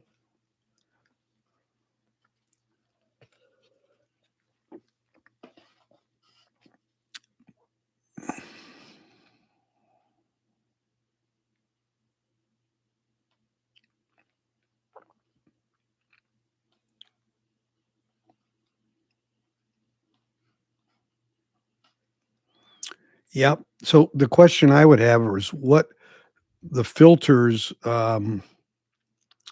what do you mean when you say filters? Because I'm wondering about, are you talking about, is that part of the decryption process that you're talking about? Because yeah, I know power supply is definitely impacting it. The DAC implementation algorithm. It always, yeah, well, it always comes to one ears, you know. Ask Kellen Keller. Anyway, no,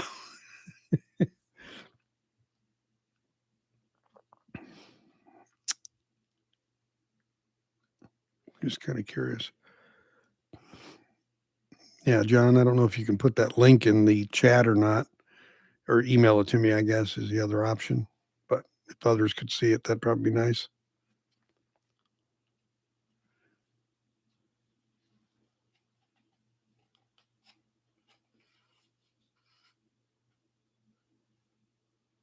Okay, that's weird. Maybe it's too big. Sometimes, yeah, there's a chat limit, I'm sure.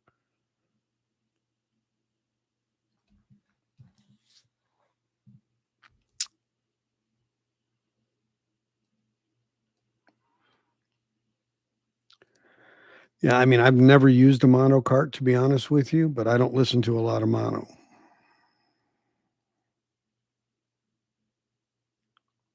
Right, ladder or Sigma, yeah.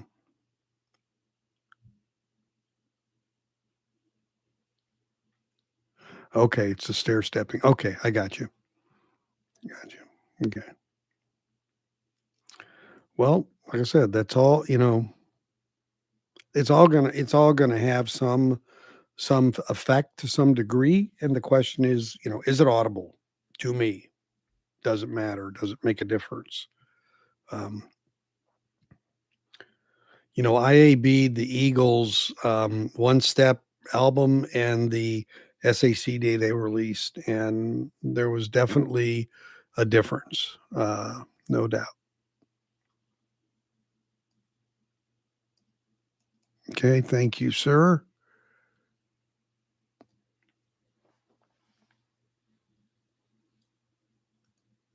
And there it is.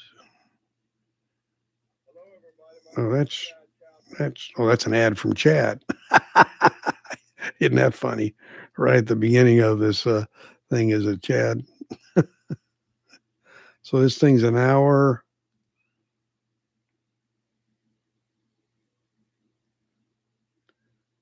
This guy isn't David Robinson, right? It's somebody else. Okay. Okay, good. All right. Okay. So the guy sitting in that chair I've seen before, and I don't think he's a doctor. He might have told that to his girlfriends in high school, but I don't think he's a doctor. Yeah. Okay.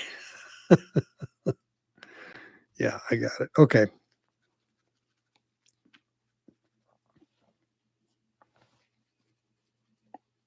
Yeah, I was gonna look that up about the I think that was true. I don't know that that's true any longer about the cutting head. Um, but I the whole thing about mono cartridges, I'm not sure why they would. Well, it's I guess it's an absolute blend at the source at the cartridge and not a blending of the two or using your system to blend the two. Okay, thank you, John. Thank you. Yeah, so I don't know. That's like I said, I don't have a lot of I don't have a lot of mono early stuff I do, but I mean I'm not as how do I put it? I mean, early stereo was bad. I mean, it was just they were trying to make the point of how you could separate things, and whatever, obviously. But generally, I would listen to a stereo versus a mono when I had given the choice. But there are some things that just don't sound great in stereo from early on. Yeah. So that's it. So so anybody here, my music on vinyl question, anybody here had experience with them? Thoughts on them? Um, their product?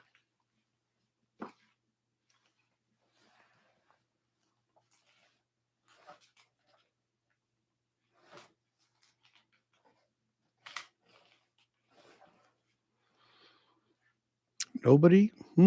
Okay. Well, then I guess the shootouts will give somebody an idea of what they're about because I've got quite a few of them that I'm gonna line up and try to do ABs on. So they're definitely a cut above just generally what you get. But at the same time, their prices went up quite a bit. So you have John, okay. I just wonder what your impressions were of their stuff. I think the pressings are pretty good, but I can't always say that all of their mastering um, was such that I thought that it was an improvement over maybe something else that I had. Some good '90s titles. Okay, yeah, and see the thing that I would get more, or I would tend to get more, would be '70s and '80s stuff. Um, so different kind of comparisons, I guess. Then essentially, but I mean, they're putting out stuff that probably wasn't on vinyl or was on vinyl very limited. So it's really nice to be able to pick it up in vinyl. And that's, whereas what I'm doing is picking up stuff that I've already, had OGs of, like this America's second album, I've had the OG since day one. Yeah, right. The pressings are good. I mean, that's for sure. And then see that there's some. So has anybody got the Animals on vinyl? The new Pink Floyd 2018 mix that came out here in the last week on vinyl? Because I've heard there've been issues with the pressings, skips and distortion. Fair amount of people taking stuff back.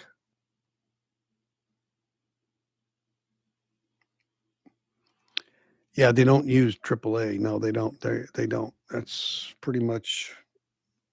It would be a rare. It would be a rarity with them, I would think. Um, but the reason I brought it up is I think this RI, I think a lot of them are coming out saying they're made in the Netherlands, and I think it was at this RI um, um, factory.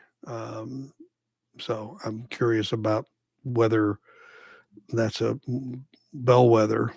You're waiting on your animals. Yeah. Okay. Yeah, I haven't ordered it. Animals isn't one of my favorite, to be honest with you. So I'm not really chomping at the. I say chomping at the bit. That sounds kind of funny when you say aminals. Animals now. Getting late.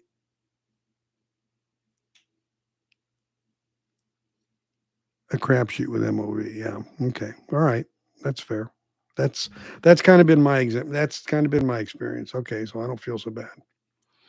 I don't feel because I get some people that just like, oh, MOV. They're like they call them an audiophile label actually of some people, and I'm like, I don't know.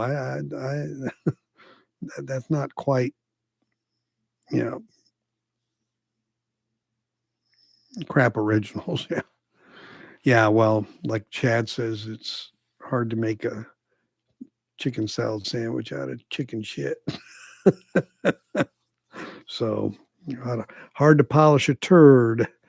Another one of his sayings. So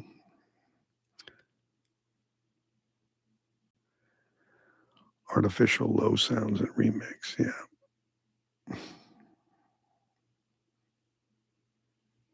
Oh, nice. $20. That's a pretty good deal. It came out on SACD and Blu-ray, Paul. Is that the case?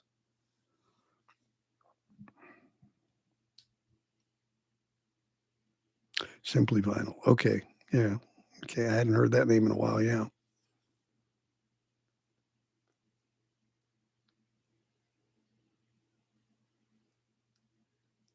Okay. Yeah. Okay. Because I hadn't looked at the Blu-ray. Chad did the SACD. Yes. Yeah. Okay, Barge. No, not that Homer. Chad did the, yeah, right. Okay. Yeah.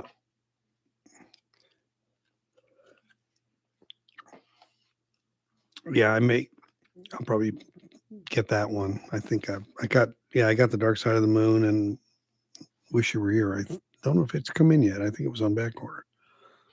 So is the Blu-ray better sounding? That's a great question. I'm guessing he may not have both to know, but the Blu-ray would be PCM, right?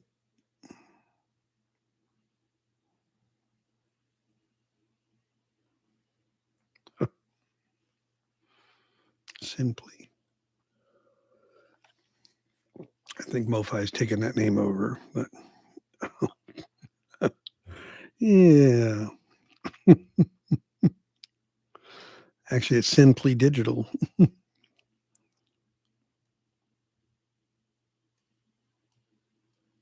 Oh, okay. Yeah, I got one of the ones I had here was I had a bonus disc in it. Oh, it was the Alan. Was the Alan Parsons? Yeah, it was the iRobot. iRobot. Yeah, digital and PCM. Okay, digital meaning DSD or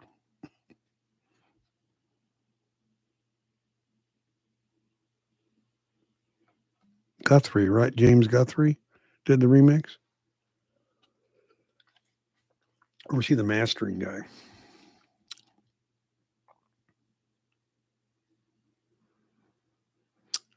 Gotta admit, like I said, that's not one of my favorite Pink Floyd. So,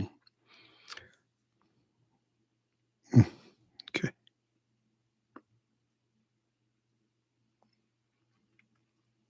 Well, interesting. So I'll be pulling these MOVs out and starting to give them a listen and a comparison just to see what props up. But given what you guys are telling me, what I'm starting to guess is that because of the selection of, although like a lot of the Alan Parsons are digital, they did both. A lot of Alan Parsons albums, once digital hit, they actually did analog and digital both. He was a little bit anal. He wasn't convinced about digital, and but he also wanted to be on the cutting edge. So yeah,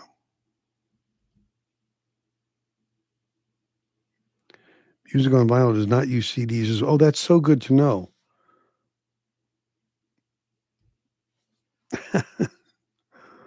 Is there somebody that uses CDs? I mean, that would be really. I mean, I would. Wow. Was there a label that actually did that? I mean, I guess if there's no other option in the world, I guess I could see that. But let's see here what it says as far as a remix. Yep, James Guthrie. I was right for a change. Yeah, James Guthrie. So. Anal Og. Right. Wax time, I'm sure. Now, you're not talking about the wax from Rachel's Ghost, are you? I'm going to go there. And so her show's almost starting. It's almost, no. Um, yeah, James Guthrie is who gets the credit for that. Mastered by Bernie Grundman, James Guthrie, and Joel Plant. So those are your mastering guys. So is the bootleg jazz label that puts out garbage. Okay. Well, not being in jazz, I wouldn't know that whatsoever. So okay. Yeah. I'm sure there's a fair amount of unofficials, they call those now. Is that the term that they try to keep people out of jail with? By saying unofficial. Um,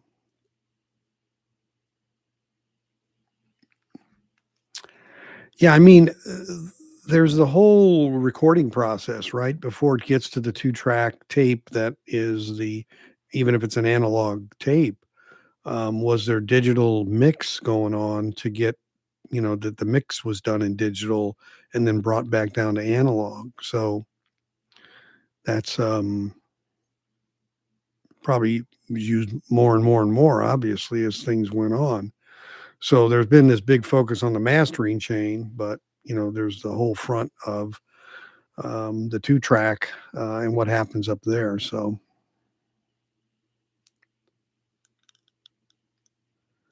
yeah, well, I'd rather see a safety copy used, I guess, than a CD. Um, I mean, safety copies were used to send to foreign plants to press. When they had a big album, they were, that was done. So a lot of these Philippines or Korean or whoever. I mean, a lot of those were safety copies sent, to make those. So, you know, uh, but it's not. It's obviously not what you want to be paying a premium for. That's ridiculous. Yeah, of course not. Yeah, I mean, I really don't. I wonder if they really know how many masters are more relevant and what masters were lost because I get the impression that they really did not know that there were a lot of masters stated in the New York Times article when it first happened that were lost and then they were found. So there was a lot of presumptions. I think the record keeping of masters is not that great. That's kind of what I think, actually. Yeah. So, yeah, you're right. It needs, yeah, you're right. That's, I don't forget what they call that paper, but it has some, you know, moniker to it. And it's like, no, not really. It it thinks a lot of itself, but yeah. But I mean, there was a he was obviously a huge fire. I mean, what else?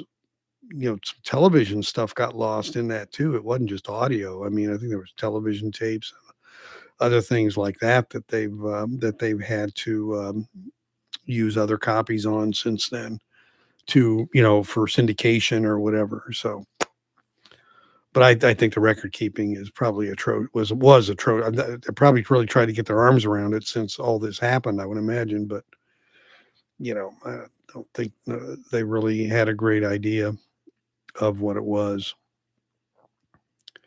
It's funny. I couldn't imagine for some reason Steely Dan or Becker and Fagan not almost having their master tapes under their pillow kind of thing.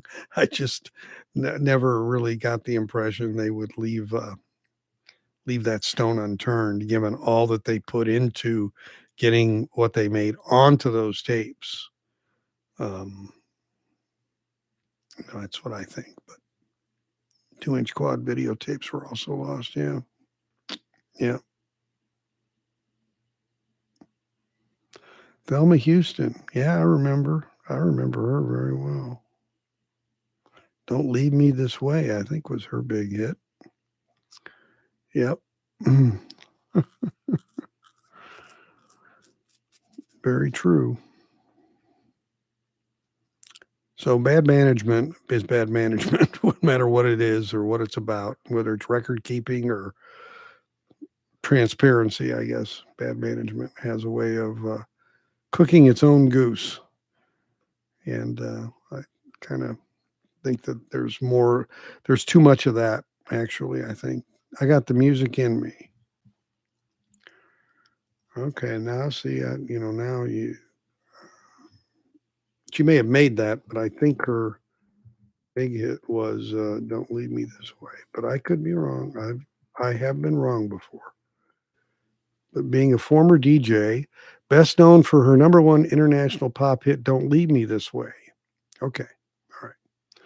Just checking my brain here, guys. Not knowing everything, but being a former DJ, I Donald is so eight. Yeah, yeah, and I mean, I'm sure you guys have probably seen. It was at the Making of Asia. I think there's a documentary, and wow, man, yeah. But I mean, but then you listen to it, and you sit back and you listen to it, you listen to Gaucho, and you think, man, these guys I don't know, they were like craftsmen to me, not just musicians. I mean, I don't know, but it always struck me. I don't know why, but the song "Do It Again," right out of the box, first song, first album, the percussions in that and the sounds were just so different. Just so, that song drew me in so much. It was like these guys are going to be very different. And then, um, you know,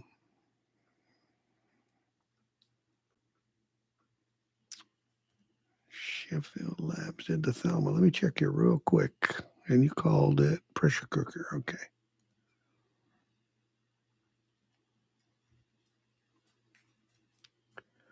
Let me look real quick. Sheffield. Well, that was Doug Sax's label, right? Sheffield Labs, if I'm not mistaken. I get the music in me. 1975. Okay. Um, wasn't that Doug Sax's label? Sheffield Labs, very good. Certainly was. Funk and soul. Funk and soul. Engineered by Doug Sax. There you go. Executive producer Doug Sax. That means he had the money in it. Yep. So, Yeah, and all that equipment, all that Doug Sachs equipment is at Blue Heaven Studios in, Salina, Kansas, where, Chad's at. He bought all that stuff, the mastering lab. He's got all that. I sat there at, Doug Sachs's console where he mixed from with a cutter right next to it. Really cool. Yeah, I Can't Buy a Thrill. Yeah, you talk about an album where all, what, 10 songs, 11 songs, whatever it was. I mean, they're all good. They're all good. Yeah, no doubt. Yeah, so yeah, a lot of history. I've got to get that one, John. I don't have that one. I've got to look for that one. To be honest with you, I've let me see what it's going for. Or U.S. Germany, direct to disc. It's a direct to disc pressing. No wonder. It's a direct to disc pressing. That'll do it every time. Yeah, that's got to sound good. Well, it goes from averages $10 and high as 50, so not outrageous. We'll see what's out there in the market, but I have to take that one and see. Yeah, Doug is missed. There's a video on Acoustic Sounds if you want to go see it about Chad getting that equipment and what led up to that, and Doug's last days, and it's really touching. Actually, it's a really touching video if you want to check it out on Acoustic Sounds. I saw it the other night. Yeah. There's guys, George Marino. I mean, there's been some great guys, and that's why it's so important. These new guys, learn from these the Grunmans and the Ludwigs, and you get these guys coming up like Ryan K. Smith, and Ted Jensen's another great one. At Sterling, I conversed with him over email on something here a few weeks ago, and just great people. A lot of history. And it's going to be getting to be, it's like a lot of lost arts. You have a lot of lost arts in manufacturing, and good welders, good people, can do, everybody doesn't need to go to college, kind of thing, right? I mean, that's you start losing those core competencies, and then you start outsourcing, and then they got you by the gadnoids, and then the rest of the story. But so really, it's as critical to keep that knowledge in this, whether they end up, sourcing it out of digital or analog. At the end of the day, is not going to be the biggest problem. Oh yeah, that's a great album.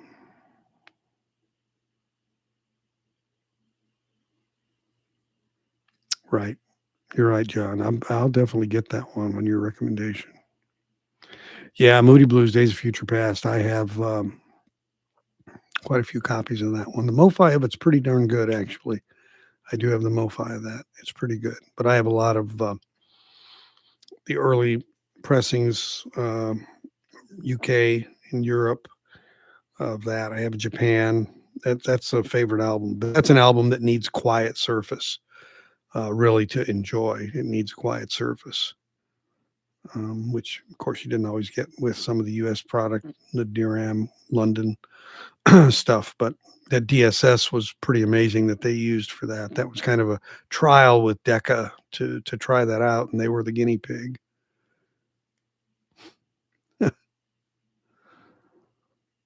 Yeah, cutting vinyl is now I used to, it's funny, I used to operate lathes when I in industry early in my career, and I programmed lathes.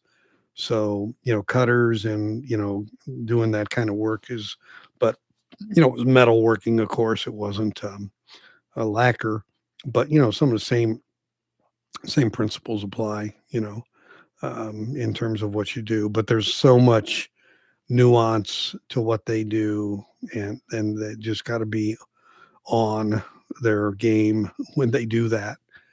And what did he say? Chad said they had Can't Buy a Thrill cut 7 times, 7 different lacquers. CNC machine, yeah, that's exactly right.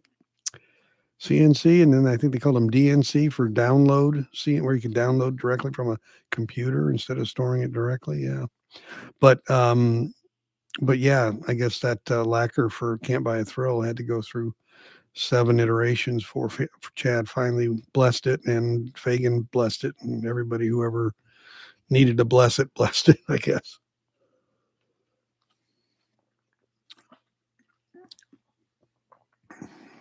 The guys in the plating department, they're looking at these and going, it's got a number on it. And they go, I don't know what it's one of Chad's special jobs. I don't know what it is. I said, yeah, they all look the same to me. He goes, exactly. They all look the same to me. He said, except for rock albums. When there's a rock album and I look at the stamper, I just like know that's a rock album because the grooves just look so different than jazz and classical. So it was kind of cool. Yeah, it was very, very cool to talk to those guys about what they do and how they do it. And they really, when someone else knows a little bit and wants to ask the right questions, they love talking about it. But, most people just kind of nod their head and look at it and go, okay, don't stick your hand in there because that's nickel, whatever. Don't plate your fingers. Leaning off a cliff, one lacquer company. Oh, yeah. That's a great point. That is really a great point.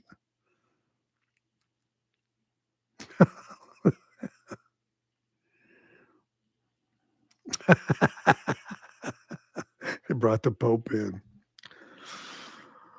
Oh, and when I can't buy a thrill. What do you mean can't buy a thrill? That sounds dirty. Anyway, I can see it now. That was my joke the other day. I said, can't buy a thrill. I said, well, apparently you can for $150. You can buy. I guess that's it. Yeah, I'm sure Chad probably felt that way about needing the Pope to, because I think there were probably a few more people involved, a little more care. And it isn't, I think I think they even talked about Donald just said, I trust you. He got to a point where it was like, I don't need to, but it's a whole different, every time you do it with a new, group of people, whether it's label or whether it's the management team or whether it's the artist, you have a whole new set of, what I want to call them mazes to go through to know what they really want, and you kind of get that dance going. But Chad's no slouch, as we know. Yeah, part of me is like,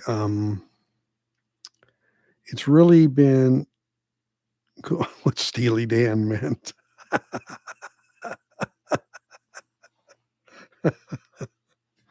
Yeah, I bet. Sure, the Pope said, "I'm getting out of this business. I don't want to have anything to do with this."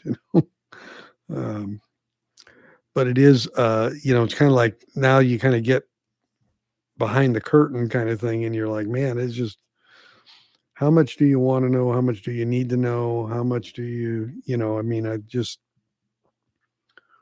I, but the thing that's interesting about it to me is Chad's been pretty upfront about a lot of things for a while. I mean, this isn't really a response to the MoFi thing directly. I'm sure it's increased some just because the curiosity's there, but he's kind of been this way, which is interesting because in this, yeah, that's okay, John.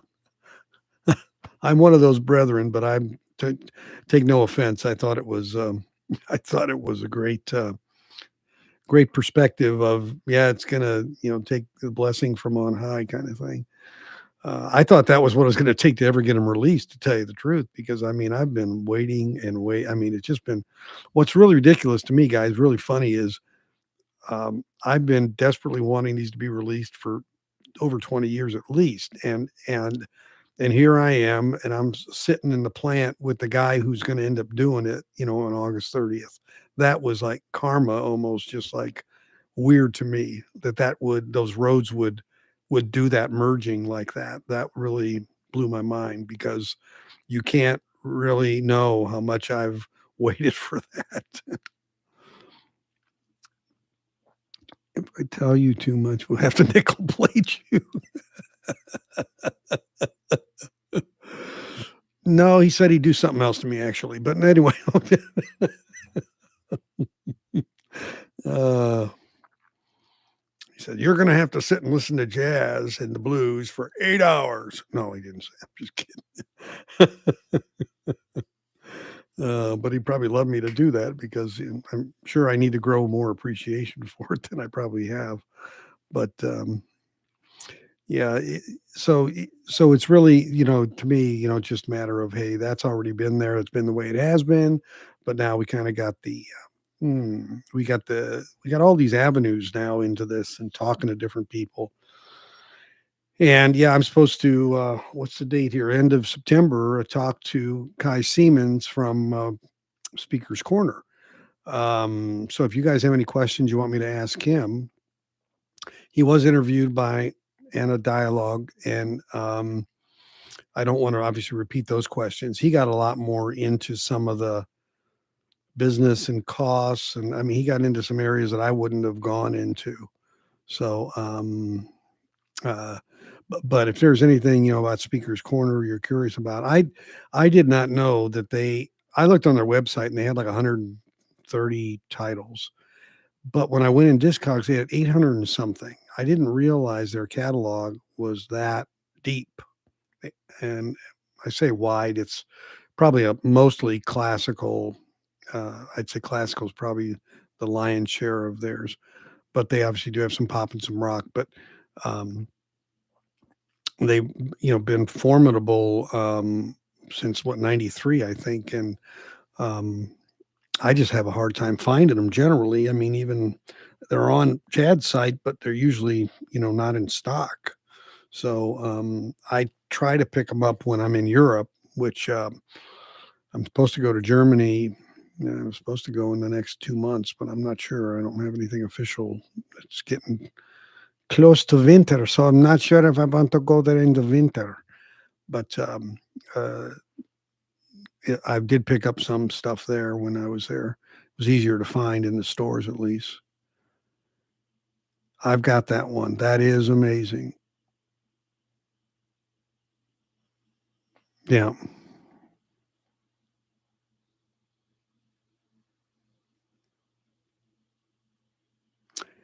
Yeah, yeah, there's stuff. I've got Toto, I've got Doobie Brothers, I've got quite a few things of theirs, and the only one, and it really surprised the hell out of me, and I did a shootout on it, was "Eye in the Sky" by Alan Parsons, and it turned out it was the only one they ever did that came from digital. That was the only source that they had to provide to them, and they'd already contracted it, I guess. So um, it literally, they state that on their site and everything. That they even came out with an announcement about 3 or 4 weeks ago because it was, the MoFi thing was going on. I think they felt like they needed to reiterate it, but it's the only one that I've ever had that I was disappointed in. It was just, it was clean, but it was so lifeless. It was flat. It was neutral. It was just, I don't know. It just really was. I'm sure their mastering guy was probably used to mastering from analog and he mastered from digital. And I'm sure maybe just like MOV, the opposite. The guy is used to mastering stuff from digital. So when he goes doing anything from analog, the source originally, it doesn't maybe make it as good. It doesn't sound as good. I don't know. Okay, Grant, and very good mastering at a decent price. Right. They do. Yeah. 30, 35, $40, whatever it is now, is what they go for. Yeah. They're kind of in the middle of the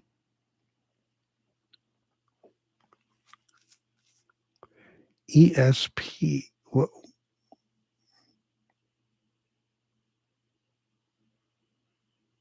is ESP? Is that a Miles Day? I'm just trying to pick up on what ESP is. Is that a name of an album? I've seen it before, but I'm not making a connection.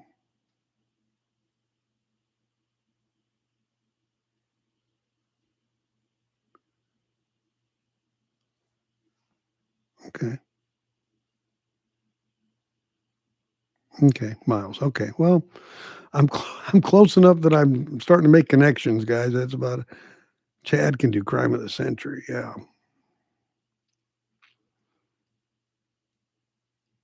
Yeah, I've got the UHQR of it from my Mobile Fidelity. I've got the Mobile Fidelity regular one of it, and I just know it can sound better. I guess I've got the Canadian one, and it's pretty good as well, the Audiophile series.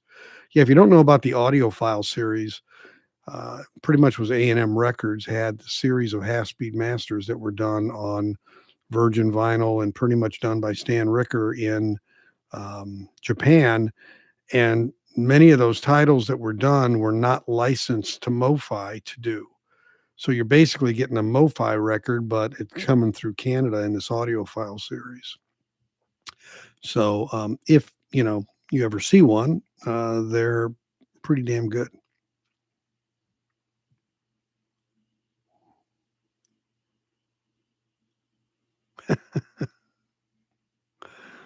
Yeah. Well, yeah, it depends, if Chad would have to do them in UHQR or if he could do them in the other. I mean, it's a whole different deal, different licensing and whatever. But like I said, I think the audiophile series out of Canada is pretty damn good for that one. For a lot of Super Tramps. They released most of them on that audiophile series, and it's virgin vinyl, hold up to the light the whole bit. They were well done. Kind of a sleeper, I'd call it. Kind of a sleeper. Yeah.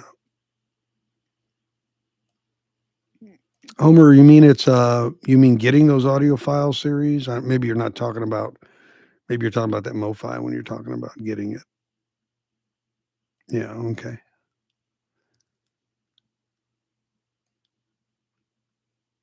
Yeah, I would. Yeah, I've got one, and I don't really play. I kind of keep it more as a timepiece, I think, and just the fact that I have it. But I had a UHQR of Dark Side of the Moon sealed, and I sold it 10 years ago for like $1,200.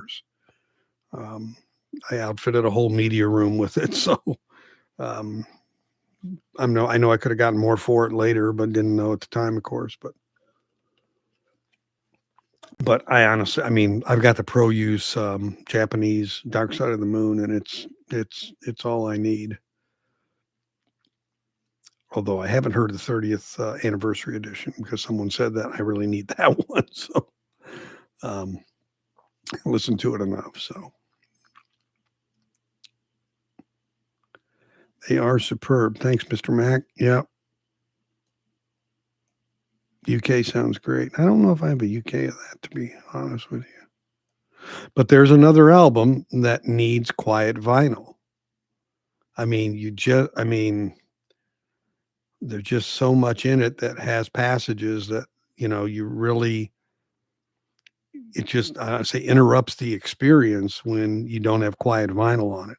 It's, and that's the thing. Some albums like that, you almost sometimes you listen to them on CD to get the to get the quiet because it's kind of like I just really that to me is a big thing. The noise floor of the vinyl. A lot of people don't when they talk about whether it's an audiophile or whether it's not. I think that's a factor. I think a lot of people don't. Spanish trains and other stories. I mean, is referent really Spanish trains and other stories.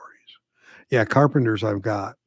Yeah, especially when they're hitting the nails. That's no, just no. Yeah, Karen Carpenter. I mean, her voice. I did a video on it. Her voice to me just, oh, yeah, man, just it was always recorded so well, and they really did a good job with her voice. And she was known as one take Karen. I mean, she would most of her stuff was done in one take. Um, and as you probably would imagine, that's not that easy to do.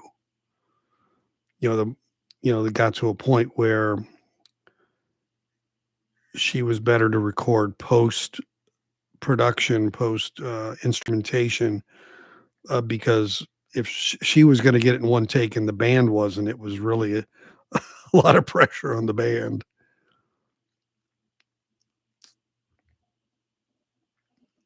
Do you mean, John, related to Vinyl Me Please? Do you mean w- as a quality product, or as a what they offer on the label? Just so I'm kind of understanding what context you mean.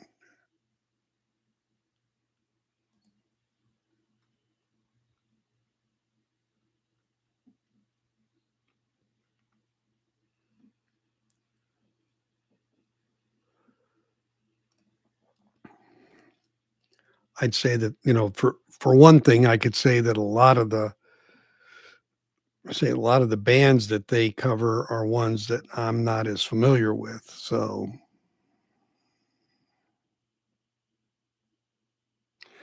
yeah, John, if you listen to my video, I have isolated vocals on her as well in the video. Yeah, both David. Okay. So, um I'm honestly trying to think if I think I've got a Mariah Carey Vinyl Me Please that I think was really good. Um just trying to look here at what I have. Nina Simone,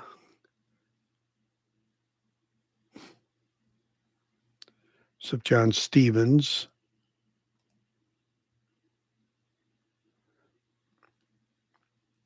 Yeah, I mean, I can't say that I have any, I could say, complaints about them.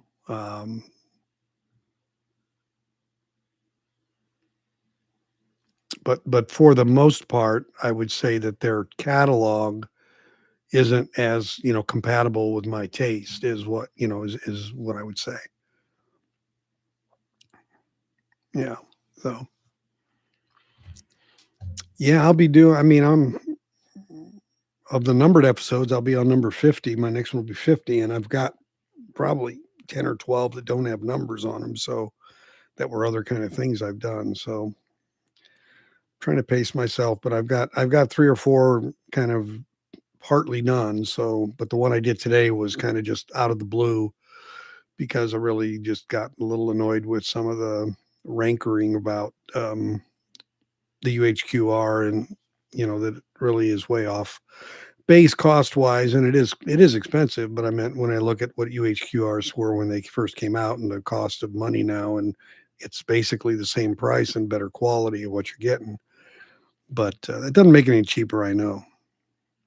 I don't remember ever seeing the Carpenters on Nautilus. To be honest, now I'm not 100%, but I followed that label pretty well, and I think I would have caught that because I really did like not all, but most of the Nautilus stuff.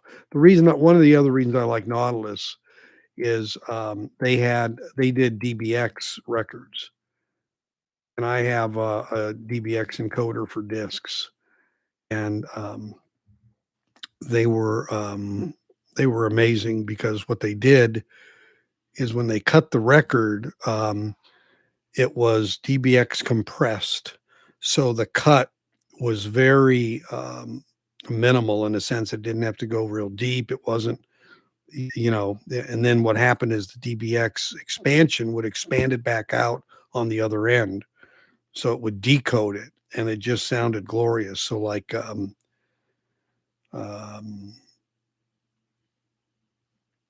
what am I trying to think of? Was it Heart, Dreamboat Annie? I've got regular Nautilus and the DBX, and as you know, like Magic Man, the boom boom boom boom, that the DBX is much stronger than the standard Nautilus was.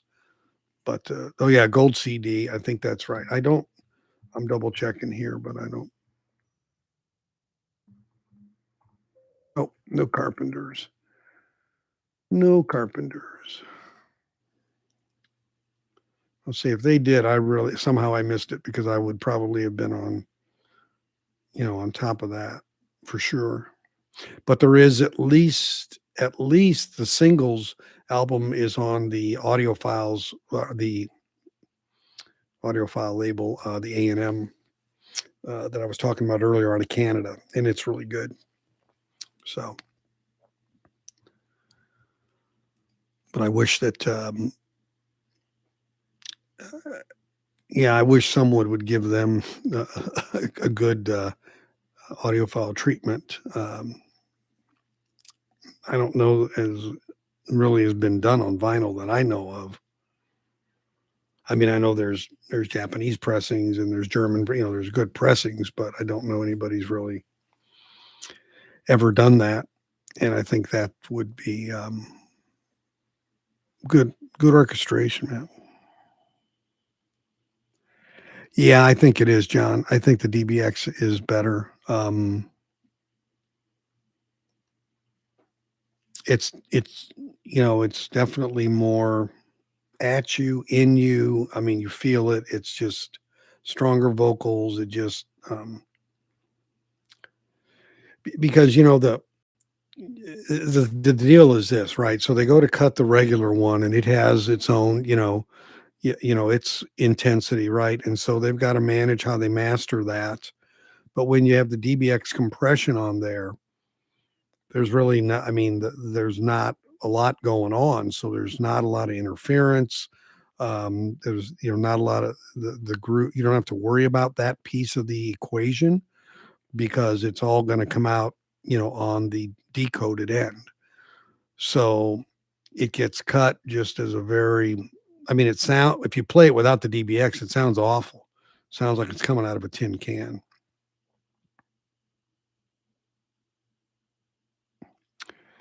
SHM, SACD. Okay.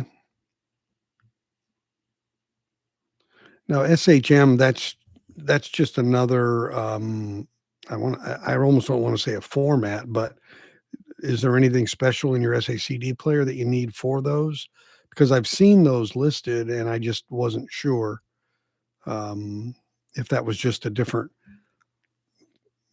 physical coding technique on the disc or what that is. I thought it meant shithouse mastering. I didn't know what it was. So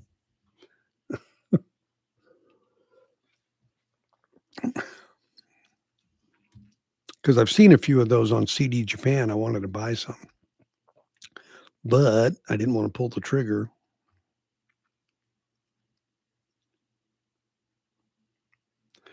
Yeah, a lot of those isolated voice things come out of the 5.1s of Carpenter's. I've got a couple of quads of theirs. They were on vinyl quad. Cleaner materials. Okay. Gimmick. Okay. Good. Don't need any more format wars or anything like that. So great. Well, all right, gang. Well, John, thank you for sending that info on that Dr. Robinson. I'm going to watch that here. Go to sleep listening to that. And all about the mastering. Yeah. Isn't that the truth? Isn't that the truth? Of course, you know, if what they get is crap, mastering can only go so far. Sometimes you have to, you got to get a good mix, and that's one thing I'll say. Steven Wilson with Tull, with Yes, with Chicago 2, he did some amazing resurrections through remixing, without making it. How do I put it? Making it sound different. It just sounded cleaner, and you heard things you should have heard in the first place. So yeah, Sticky Fingers is cool. Do you mean the OG of it, or do you mean the MoFi, or what do you mean about Sticky Fingers? I just want to be sure which one you're talking about. Flat transfer. Yeah, wouldn't it be nice if they put things on like that? Flat transfer, not flat transfer. So, thanks, guys. You take care of yourselves. Stay safe and warm or cool, whatever you need to do. See you the next time on the Sound of Safe and Sound Texas. Thanks, guys. Remember, I put out a new video, so take a gander at it. I appreciate it, and I got plenty others to watch. Thanks.